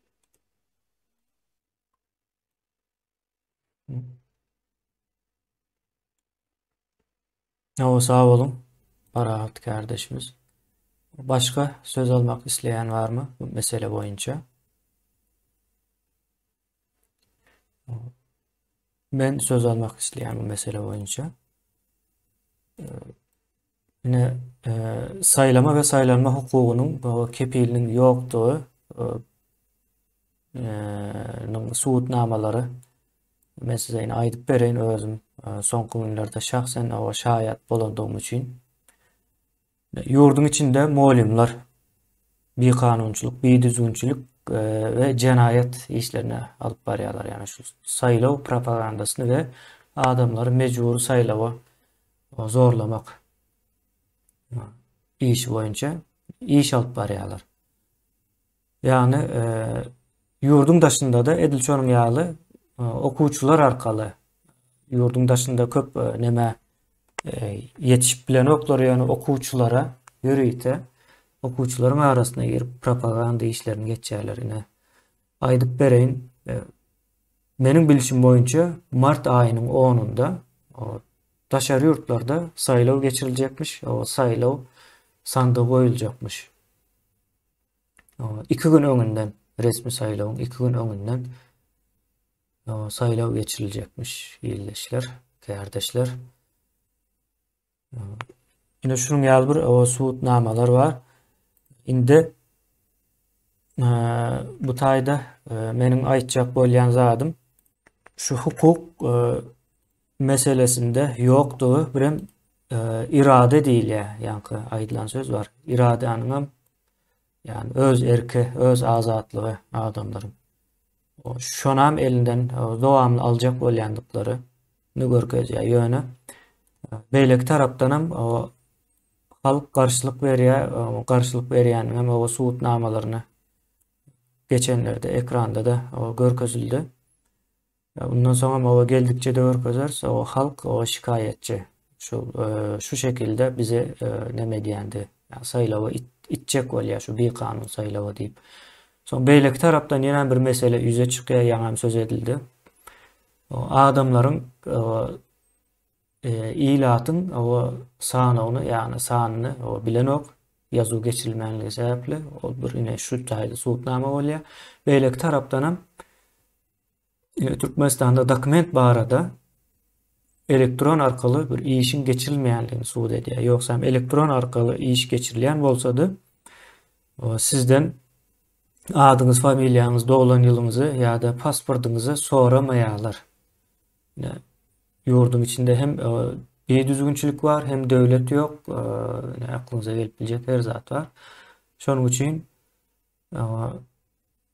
şu sayılavun bir kanun duvarada alınacak kararlara katı ünsülü olmanızı haişte ediyen ben sözüm müstahide cemleyen başka söz almak isteyen var olsa ama söz alıp bilir şu tema değişli eğer yok olsa o devamında geçeli.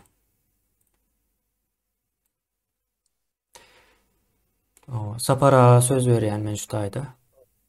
Sağ ol. Bilmedim ilk forumda bolayma mümkün. Ben verecek forum. Yani eli resmi dokumentsiz, pasportsuz.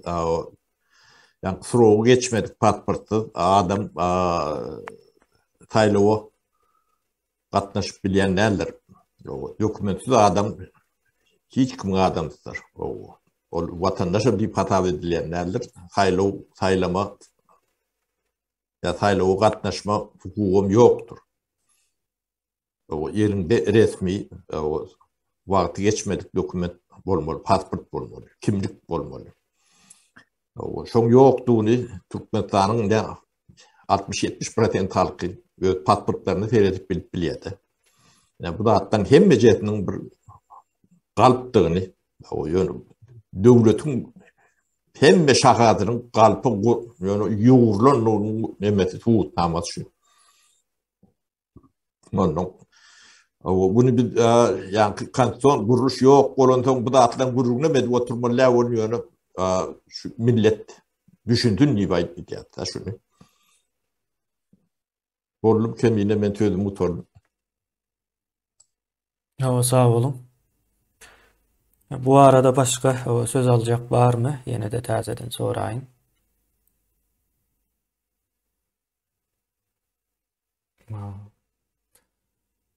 Onda devam ediyor. Saylavun hiçbir yağdayda geçirip bolmayacağı baradaki büyük sebeplerden Sonuncusu, Türkmenistan'da siyasi partiyalar barada talaba layık açık aydın kanunun yokluğu sebepli.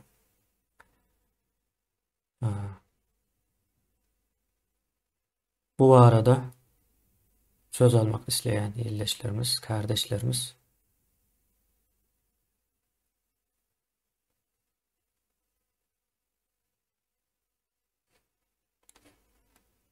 Aydın kardeşimize söz vereyim. Men şu bärde birinciden siyasi partiler bilen saylao meselesinin ikisinin elbette bağlanışı vardır yöne edil şu maddan aşağında olmalı yanlış deyip kabul edeceğim.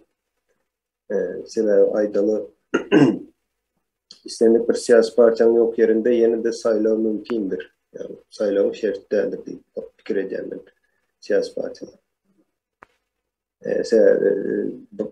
Dine bir hükümet saylağı hakkında gurulmayacağımız o. Biz umum saylalar hakkında gurulmayacağız. Umum saylalar siyasi partiye saylağı geçirmenin bir şerti değildir deyip şunun için o maddanın ortaydan ayrılmağını isteyen ve bir teklif görünüşünde Urucu Meclisi yine önümüzde biz Təzi Türkmenistan'da da hükmanı suratda saylalar geçirilmelidir ve hazırki yağdaya seredip yine şu günkü daşımızdaki dönen şertlerin neticesinde aslında bir saylağı meselesini, saylağın nämediğini köpçülü ve ilatı düşündürmek için o bir fırsat deyip hasaplayan şunun için meclis bu meselede haysi vuruluşunu işe geçirer ya da vezifelendirer onu bilemek yöne ekrandan köpçülük bilen, halk bilen saylağı arada düşündürüş işleri yani malumat ve saylağın nämediğini ayılsayladık bileri alıp bir programa tayarlamağını meclisten hem payış hem talep ediyen. Sebebi biz Təzi Türkmenistan'ı kurmak için hükman suratda saylaların neticesinde olacaktır. İşlem alınan bölüğü. Şunun için şu günden şun altyapısından tayarlığına başlamanın vakti geldi diye fikir ediyen. Sağ olun. Sağ olun. O Safara sözü size veriyen şu. Kemine tavul yani aydın doğru aytdı bu mesele dirmeller yönü bu mesele ne şu toğruluğun aşağına gelenin seberini aytıp bereyin yine şu an prezident demetine Dalaşger Berdimuhamedov Serdar o Türkmenistan'ın Demokratik Partiyasının adından o Dalaşger edip födür ediliyor da yine beylikti yani Dayhan Partiyasından partilerin kalıptığını, o parti değerliğini, hiç tattığını, yöne yalanlığını suud ediliyor da. Sebebi şu partiler olması için ilk olarak yani siyasi partiler var arada kanun olmalı, işleyen kanun olmalı, kağıdın yüzündeki değil. O kanun kağıda formal bir zatlar bağ olma mümkün, olur ya kanun işlettilen ok. Yeterliler. Şunun için şu taikkerlik elbette bir ayrıtin bir mesele. Yönü ben aydın bilen doğru razılaşan bu meselelere giren ok. Onun yönü yani Dalaşger'den yalanlığını, kalıptığını düşündürmek için şu taik düşüptür de yani sonra. Ben bollum şu düşündür söyleyeyim deyip emettim. Sağ olun. Sağ olun. Başka söz almak isteyen var mı?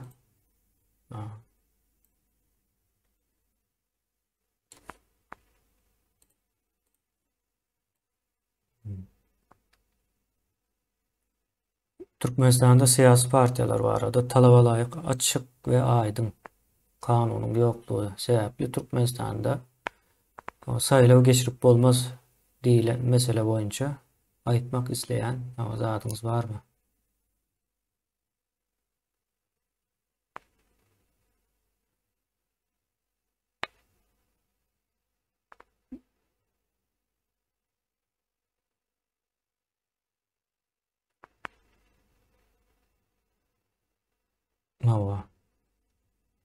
Onda yok olsa şu tayda yankı arada verilen teklifleri kayıtlamakçı şu sebeplerden uğralıp Türkmenistan'da saylawın geçirip bolmajağına degişli bir karar kabul etmeli, ilan etmeli biz bunu. Ve iyildeşlerimizin hem saylawa gatnaşmaly däldi barada, yani iki sany teklip geçti. Şu saylawa gatnaşmaly däl, bir kanun. Bu arada bir azırak çekeleşme geçirsek, ondan sonra ses vermene geçsek. Başka da koşmaça vermek isteyen teklifimiz var olsa Aydın kardeşimize söz vereyim. Kemine yankı teklifte men öz karşıma açıp sayılı olarak atlaşmalı değer deyip bir karar kabul edilse, men fikrimce doğru olmaz sebebi halkın iradesi deyip geçtik. İrade hiçbir barışmana, hiçbir kuruluşun hakkı yoktur deyip ben fikir ediyorum. Yöne berde etmeli işimiz düşündürüş vermek, sayılı olan neyemediğini sebebi bilmeyen son yanlış karar alıp bilir. Her bir vatandaş o tebiyyeli bir yağdaydır. Yöne katlaşmalı değer deyip ya da katlaşılan yağdayında yani bir hakiki kanun bozmadır deyip olur adına onu karar alıp bilmeyez. Yani bilmeyez deyip ben fikir ediyorum. Sebebi berde en esası mesele saylaw meselesinde iradedir ya da öz erkinliğidir, öz azatlıdır. O demek ne demek? Hiç kimin hiç kili onların düşüncelerine, fikirlerine basış etmek hakkı, hukuku yoktur demek. Yine şunun için benim bu saylaw meselesinde yankı teklifim yine bir sefer gaytılayın. Millet yine meclis, kurucu meclisin önümüzdeki Təze Türkmenistan'da da geçirilecek saylawlar hukmanıdır ve o saylawlara da altyapı tayyarlamak için ya da ilatı köpçülüğü tayyarlamak için birinciden düşündürücü işler geçirilmelidir.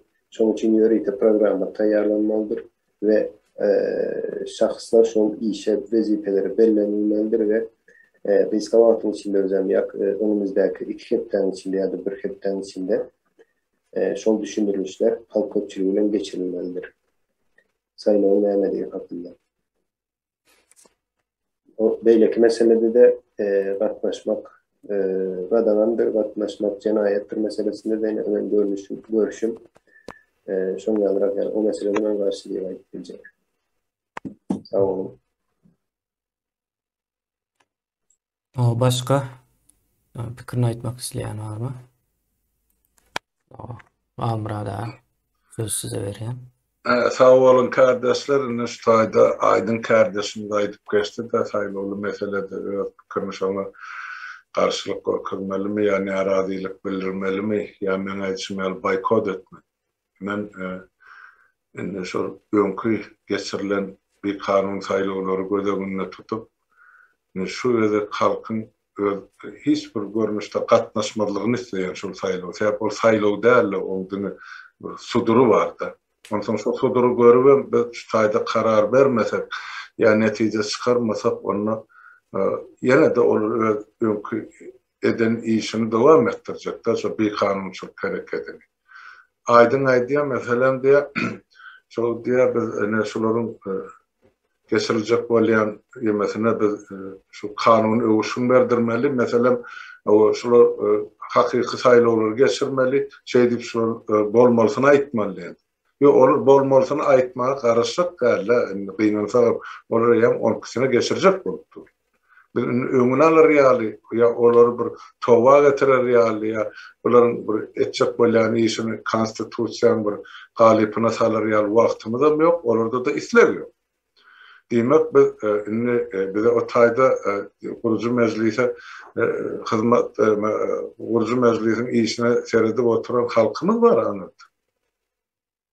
Biz ýönükli ýere kurucu meclisi yankı Milli Halas Ediş Komitesi diýip agdamda milli halat eskanda bütün halkınki bolupdy. Demek eger biz şutajda halkın adından aýtmajak bolsak, halky çağırmajak bolsak bir zatlary olaram etjegmeder. Bizim ene şutajda bir karar oturan ne bir Gurama bolup galarsa, men şu için diýjek bolýandadım, we nyktab gorkazjak bolýandadım, bir seredin diňlen nähil edilen gowy boljak. Men pikirim şu boykot diýip aýdylsa, sebäp boldy da bir näçe taýlyk başymyzdan geçiren aýdyp berýän millet bilen maksat nähil gatnaşdyryp halky barın başga kandidata ses berýän diýip gördük 10-njy ýylda. Alan galamyz bolmady. Başga kandidaty şu adyny azylanmarlygynda kim näçe ses berdi, onu maýdana adamýar. Sonra ýa 17-nji ýyllakyny atla o şol ýeme Gurbanullah ses vermedi. Kime berseňiz? Ene. Olam mene hiç tatlı ýolaryna. Inni bugun kun oğlunu getirip oturtça görünüp durdu. Bizim şunu yine de pikirimizi aýtmasak ya kararımız vermesek onu yine de kaptalın serede oturan halk bolsa, eger şoğun hiç kim gitmese, gatnaşmasa, diýmek şoğun diýince alışkın. Biz mitinge halky çağırında, biz şu saýlawa barmy sebäp şu taýdaky saýlaw Halmurada goşma cevap almak isleýäňizmi? Halmurada sesinizi açmaňyzy isleýän. Şol saýlawlara barmy, gatnaşma ya boykot edin diýmäge bizim hakymyz we hukukymyz bardy. Sebäp görüp dur, näme netije bilen gutarjak şu goşa durmak üçin saýlawlar. Yani adın aýdyşýaly biz onu täzeden taýýarlan konstitusiýada gorkadan möhletde geçireli, onu da beýlek adamlar gatnaşdyryn diýsek, onu olar aýdar 7 ýyldan soň. 7 ýyl içinde döwlet galjak, halk saklanjak mı? Näme boljak? Bir de mesele bolupdy. Sağ olun dinleyici. Sağ olun. Haydi sözü Sapara vermek isleyen. Demek sağ olun.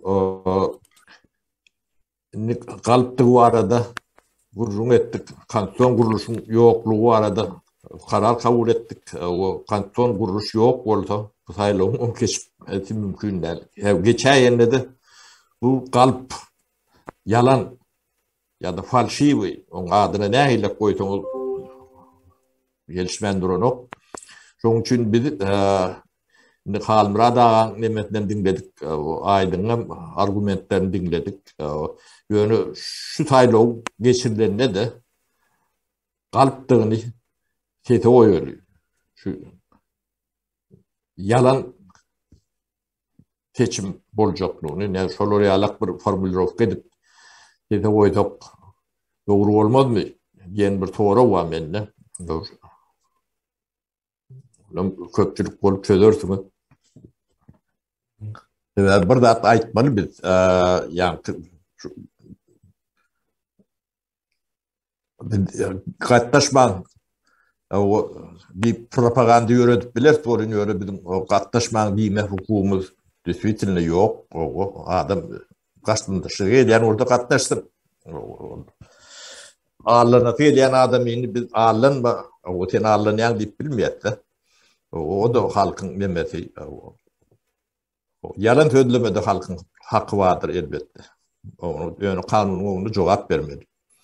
Şoň üçin men demem şu taýlawyň galpdygyny şu tarzda bir formulirovka edip şoňa ses berilmesini tarapdary men boldum kemine sağ ol. Sağ olun. Ýa bir kardeşimiz elini kaldırdı. Sözümden değindim ki. Gonç kardeşimize söz vereyim. 3 minut vaktiniz var.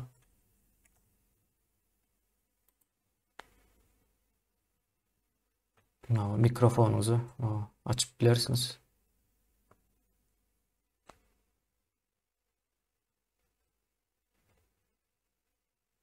Ses gelen ok bize.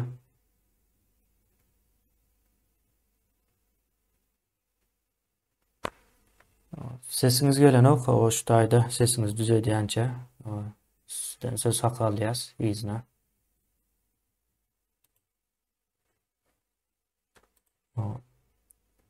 Parahat kardeşimiz söz almak istiyor. Ona söz vereceğiz. Salam, hormatly kardeşler. Saýlawyň nämedigini, saýlanmak nämedigini bilmeýän halkyň içinde saýlawy geçirmek bolmaz. Bul gatnaşmak diýmek bolmaz ýöne saýlawy nämedigini düşündirmeli halka.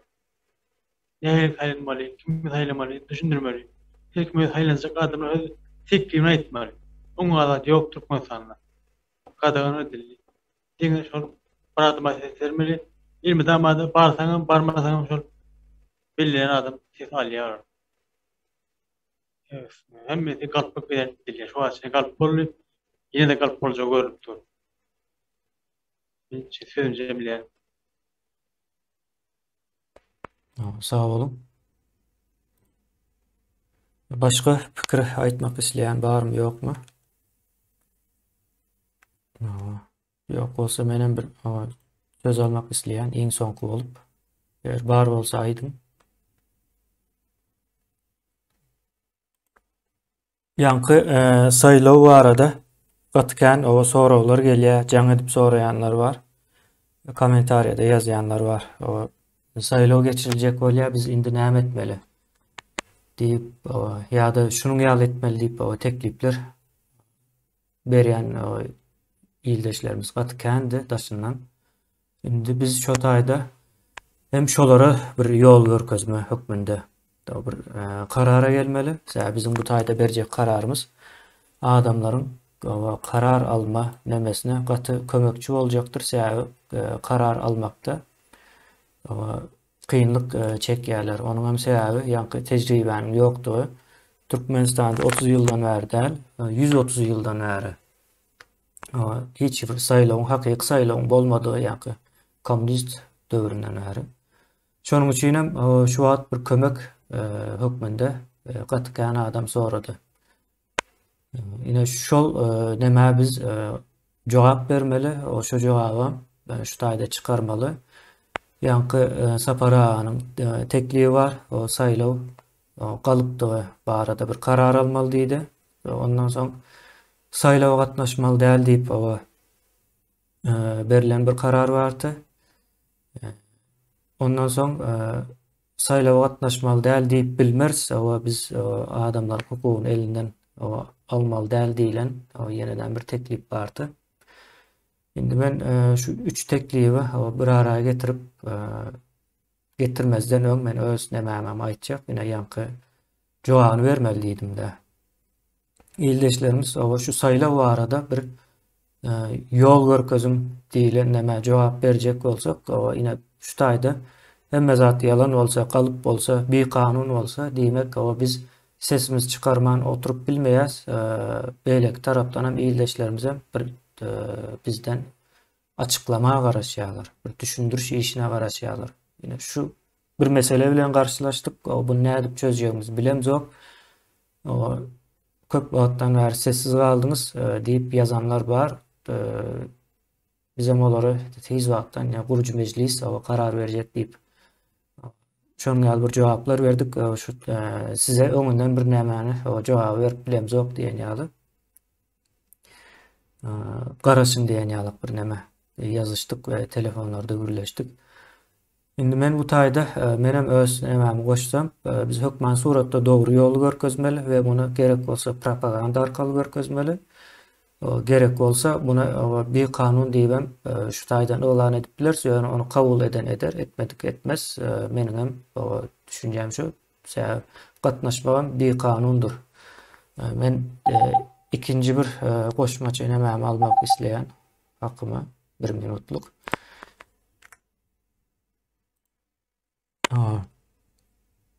Şonuň üçin biz bu taýda dogry bolany amala aşyrmaly. Gurucu meclisin beýleki meclislerden tapawutly tarapam ine şoldur. Biz bu taýda karar alıp dogry zat şudur diýip görkezip bilmeli. Saýlawa gatnaşmaly däl. Ýani biz bir siyasi tarapdan alıp barýas biz bu işin. Kanun tarapyndan ziyada esasy siyasi tarapy adamlaryň üstüne çekýär. Ýöne kanun tarapyndan düşündirýäs, ine şudur. Ýöne siyasi tarapyny soraýan bolsaňyz, siz ona gatnaşyp gatnaşmaly däl diýen ýalyp bir nämäni berip bilmelimiken diýen. Ýene şu taýda başga goşjak nämäňiz ýok bolsa ýuwaş-ýuwaş jemläp o ses berilişige gitsek gowurmyken diýen. Sag bolun.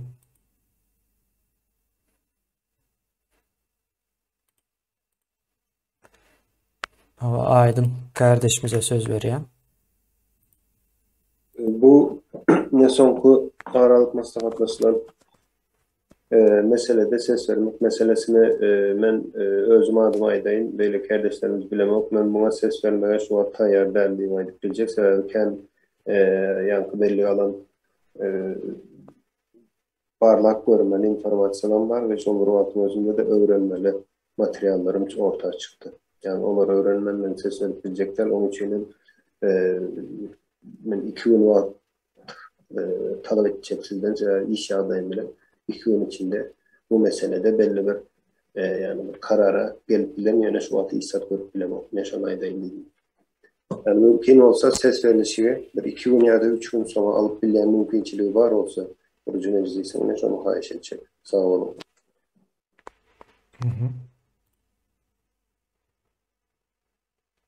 Yanlış görmedik bolsam bir el kaldırdı bir iyildeşimiz.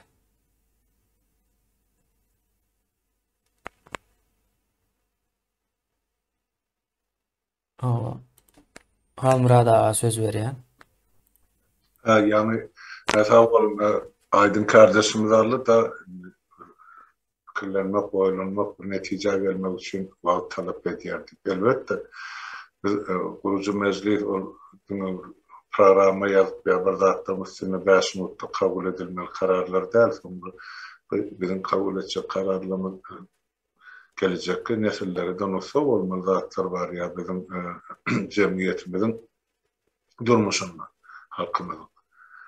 Son için biz birinci okuluşta şunu qaradık, indiki meclisimizde ikinci okuluşta da kabul edip kabir meseleler var, hatta parlamentte üçüncü okuluşta da kabul ediliyor. Yani şu markı yağdaydı, biz koyulayan meselen özü kıssaklı bolup durda, näme üçin 5 günden olur anarkar hükümet tarafı bir kanun saylağı geçirecek böyle. Halkın bizden cevabı garaşıp kemine doğru etti. Şimdi bizim şu iki odun arasında kalan meclis olup dursa bir taraftan anarkar haydap saylağı geçirecek boş adamlar için. Ve bir haftalığının halk nämetçegini bilen bize seyredip bizden maslahata garaşıp otur. Gelim onunla bolmasa indiki meclisi näçinji güne geçirýän bolsak ikinji okuluşda seyredelim. Yani maslahat. O sözü Sapara berýän. Yani bende bir 2 tane soru yüze çıktı da. Birinci halkın özünü ağırlatmalı da hakkı bağa diýilen bir soru var da.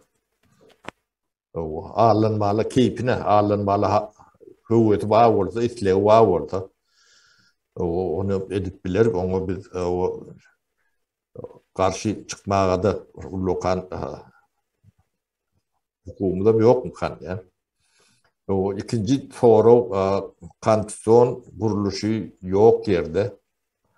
O saylaw mün tapar geçirende nämen anlar ya? Bağdatı yok. Bunun geçirmelerlerini birinci soruda ses veremdi de çok içine giriyor da saylaw meselesi.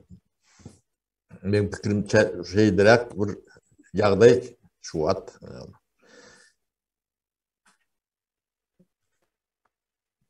Bu yaylak baha vereceğini bilemek golü yönü. Özüm kalptığı belli. Yönü halkın ağlına feydiye. Onu da biz bolya diýmemiz gerek biken yani. Ağlanın. Yönü bu kanun nerleri belli. Kanton kuruluşu yok bolsa bu tatlan geçme yani gurrun etme de demeti yok da haceti yok. Bollum ben sağ olun. Sağ olun. Aydın kardeşime söz berýän.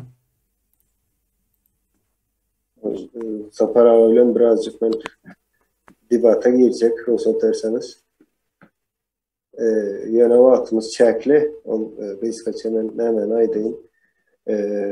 Elbette bu hazırki edilen meselelerde yine kanunlu tarafı var, bir siyasi tarafı var deyip belli geçtik Emine kardeşim. Bu kanunlu taraftan hiç bu zatların manası yoktur. Şu vakt edilen sonku meseledeki edilen çıkıştan kanunlu tarafından. Yani siyasi tarafından misal için Türkmenistan'daki şu vakt Türkmenistan'ın vatandaşı statüsündeki halkı diyeyim. Yine olar tarafından Sapara fikrimce bu sayılar meselesi vacip olanı için, yani vacip deyip hasaplandıkları için Gurucu Meclisi ondan kendi uzaklaşıp bilmeye. Men yankı düşündürüş işlerinin geçirilmek tekliğine bir yönetim için düşündürüş işleri. O Gurucu Meclisi için düşündürüş gerek değil. Berdeki istendik azalan sayılarda ne emeççi bellidir, düşünyendirler, bilyendirler. Yöne köpçülük düşünmeye değmediğine sayılanları. Ve yine şu ve bu bir reality balanlığı için Türkmenistan'ın içinde şu günün devam eden bir zaten sayılı meselesi. Ve şunun için bunları yöne düşündürüş işlerini geçirmek var arada. O kanunun tarafından hiç manası yok. Bunları tartışmak yani sayılı meselesini tartışmak. Ben şu an aydayım dedim. Sapara sağ olun.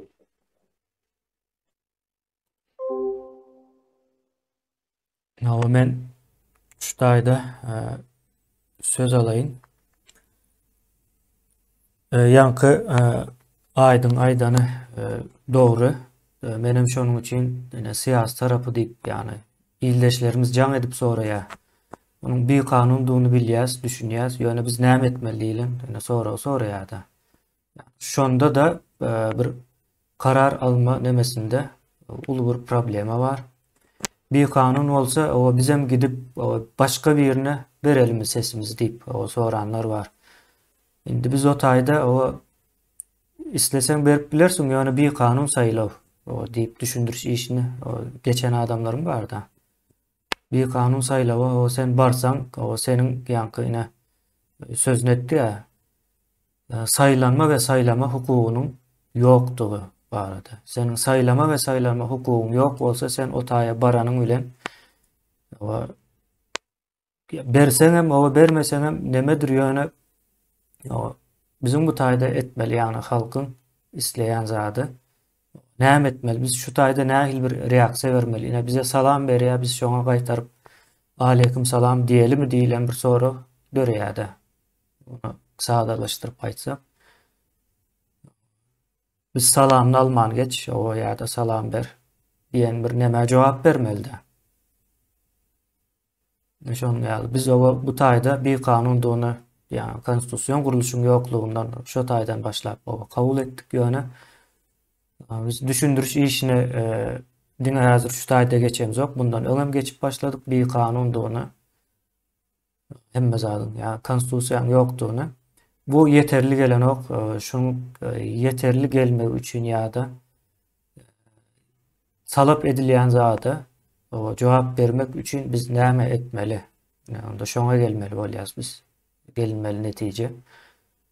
Yani biz şunun bir jogabyny vermeli. Yok sizin öz erkiňize ine bu zada kanunsuz ýöne öz erkiňize diýip jogap beren wagtymyz ýene täzeden soraýarlar. Biz näme etmeli saylawa? Diýip soraýardy. Sebäbi saylaw bir kanun ýöne saylaw var. O biz näme etmeli diýip soraýar. Ine şoňa jogap gözleýäs biz bu taýda menim pikirimçe. Ya düşünüşüm boyunca şoňa geldik. Şona kadar. Biz yankı kanun taraflarını biz özümüz düşünýäs, aydın aýdyşýaly öz içimizde. Beýleki tarapda da şu hatta köp adamın gyzyklandyrýan tarapa yankı halk o näme etmeli? Düşündürüş işine geçip görse bundan sonra o hasam köp geçers. Şu taýda da düşündürüş işi boldumu kandyk basar diýen. Benim aýtjagym şol. Yemiş kardeşimize söz veren bu taydan. Kemine men aýtjak atlamy köpüsüne aittin önemini yine bir dadaydan bir yerde kurucu meclis ahirinde yine bir karara gelmeli halka havar olur ýaly ya da halka bir yol olur ýaly şu saýlawlaryň aslında kanunsuzluğunu karar vermeli. Yani bunu 2 günden soň her bileriz. Aslında bu saýlawlara gatnaşyk yine de halk bolup durýar. Halk bolup durýar da şoň üçin Aydın kardeşimizin aýdyşýaly bir düşündürüş işlerini edip geçip başlamalı. Ama boşlayan meni. Sözüm sonladım.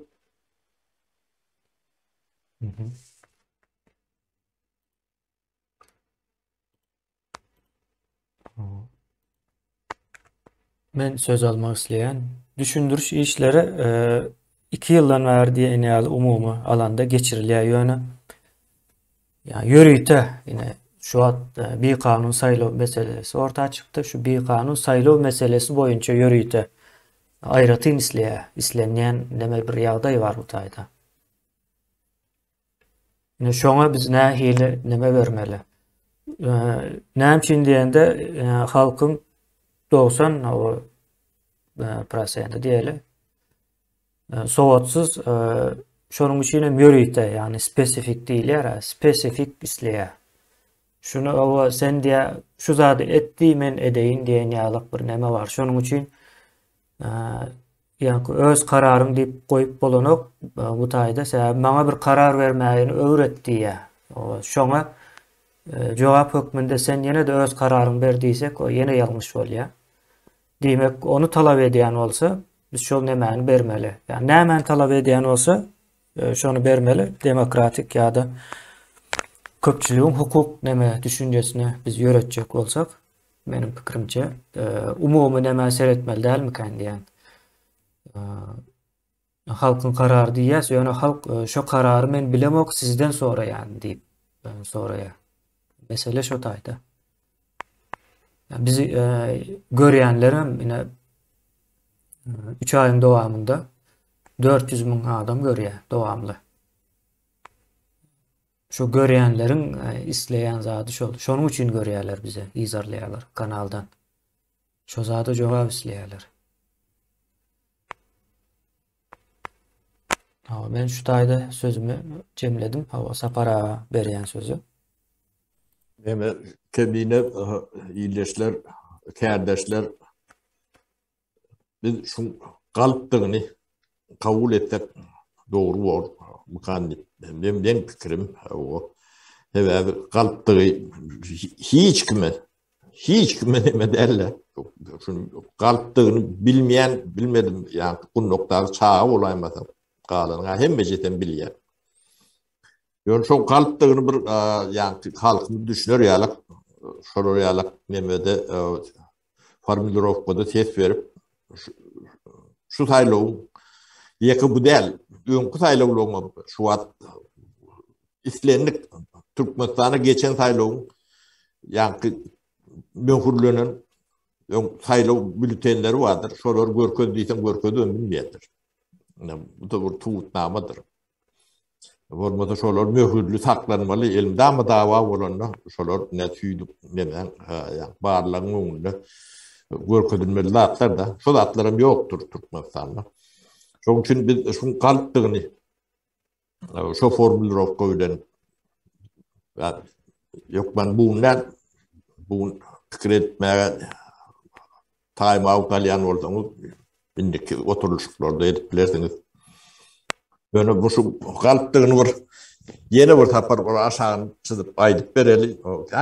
Galpam bolsa gitjek diýen bolsa gider. O men galpam bolsa prezident boljak diýenem. Adayım neme bu da bolup biler. Dalaşkarym bolup biler. Oňa da biz gitme diýip bilmez, gaýtam gutlar. Hemme jetden gutladyk, oňa gutladyk. Bilýär, şu adam gutlaýar. Ýene de bir gutlaly. Yani galypdygyny şolary bildin. Galyp berik barýan adamlar bilen tanamaly. Adamlarym tanamaly. adamlarım tanımalı biri. Kalıp bolanda da ben prezident bolacak deyip görenler vardır. Olurun bilmeli ağalık. Onun alınmalı da halkın ona da bir hakkı olmalı mı kandiyatına? Ona da hak veredi. Görün kalıptığını aydalı. Ben bollum temini. Sağ olun. Aziz izleyicimize söz vereyim.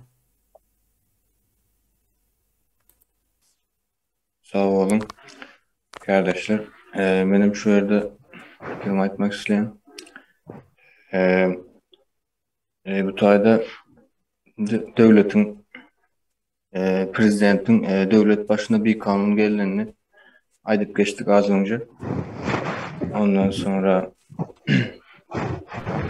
saylovlarından kalıp olduğunu aydıp geçtik. Şulardan uğralıp men öz fikrim, şahsi fikrim saylovlara katnaşmalı değil deyip cevap vereyim.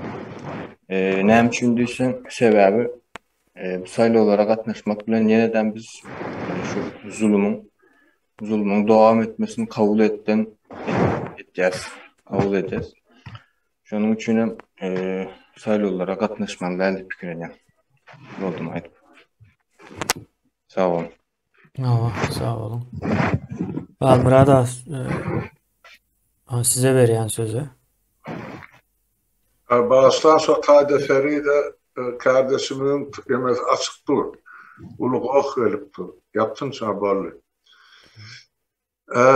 Hakikatdan mene şu mahal ýagdaý çekeleşikli bolup dur. Hakikat mecliste bolmalsam şol türlü pikir dürlüligi var. Men teklifim şunu çoğulkuun ara kesme alsak.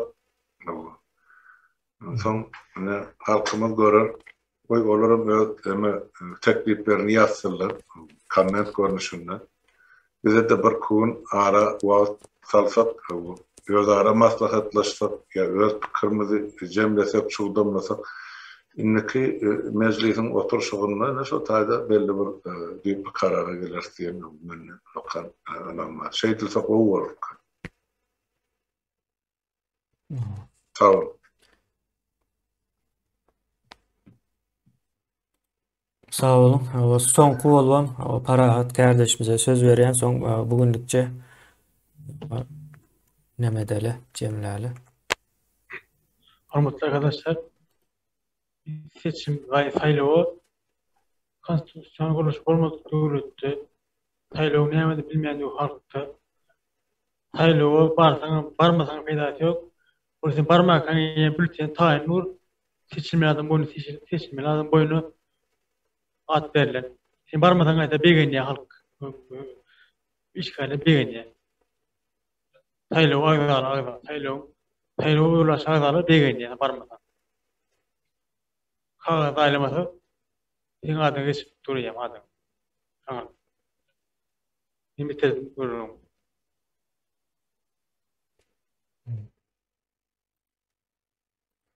Sağ olun. Beýlek tarapdan hem pasportlar jemleýär, sonra ýa-ni olan bir sonra uluşaratda barmasaňam beğenmesine edil neme görmedim ben şahsen. Yani şu taýda bir karara gelinmedi.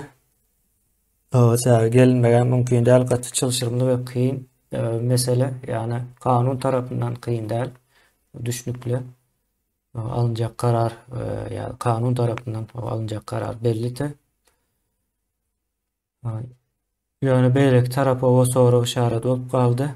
Yani bu işin siyasi tarapy diýeli, yani saylawyň aňyrda geçirilýän, yani bir siyaset üçin geçirilende de bizim siyaset hökmünde näme jogap bermeli diýilen bir mesele ýüze çykdy beýlek tarapdan. Biz şunu saylawy bir kanun diýip kabul etsek, halka da düşündürüş, galypdygyna, bir kanundygyna düşündürüş işini geçsek yeterli diýilen bir düşünje de var.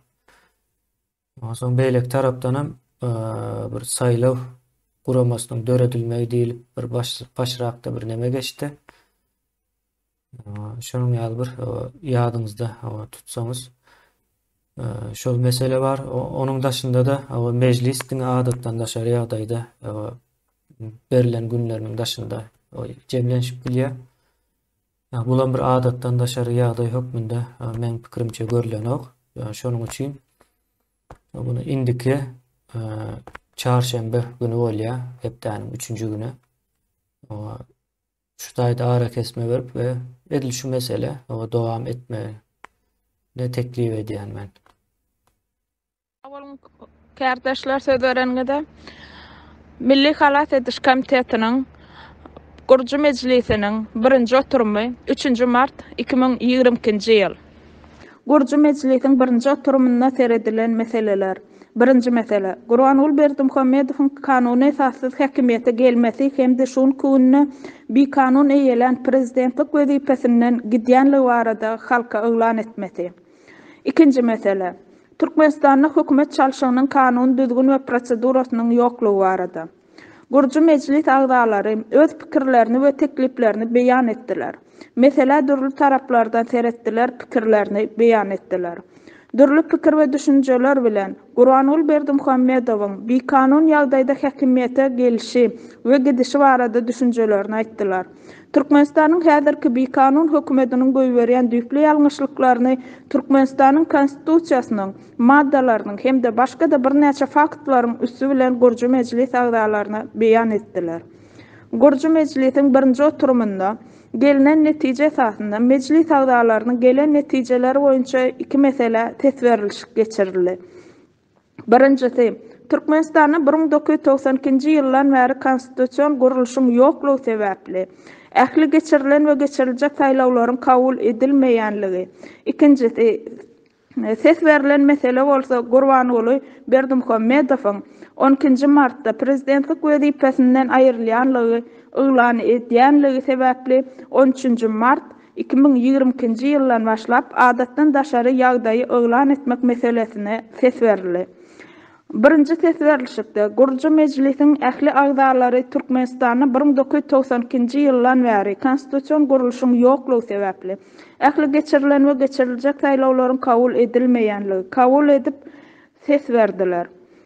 İkinji ses berilişikde 2022-nji ýylyň mart aýynyň 13-inden başlap adatdan daşary ýagdaý öňlan edilýänligini kabul edip Gurcu meclise gatnaşan 31 agdadan 30 ses berdi. Bir agda saklandy. Gurcu meclis oturumynyň 2-nji sagatynda bolsa, Türkmenistanda hiç bir ýagdaýda geçirilip bolmajagynyň düýp sebäpleri barada pikir aýdylyşyk geçdi. 12-nji martda saýlaw geçirmegiň galplygy, ýalanlygy faktlar sebäpler bilen beýan edildi. Dürli pikirler we teklipler orta atyldy. Türkmenistanda geçirilmekçi bolýan saýlawyň bir kanunlugy barada meclisiň agdalary aýdyp geçdiler. Geçiriljek bolýan bu saýlawyň boykot edilmegi, saýlawa gatnaşmaly dälligi meselesi öňe çykdy.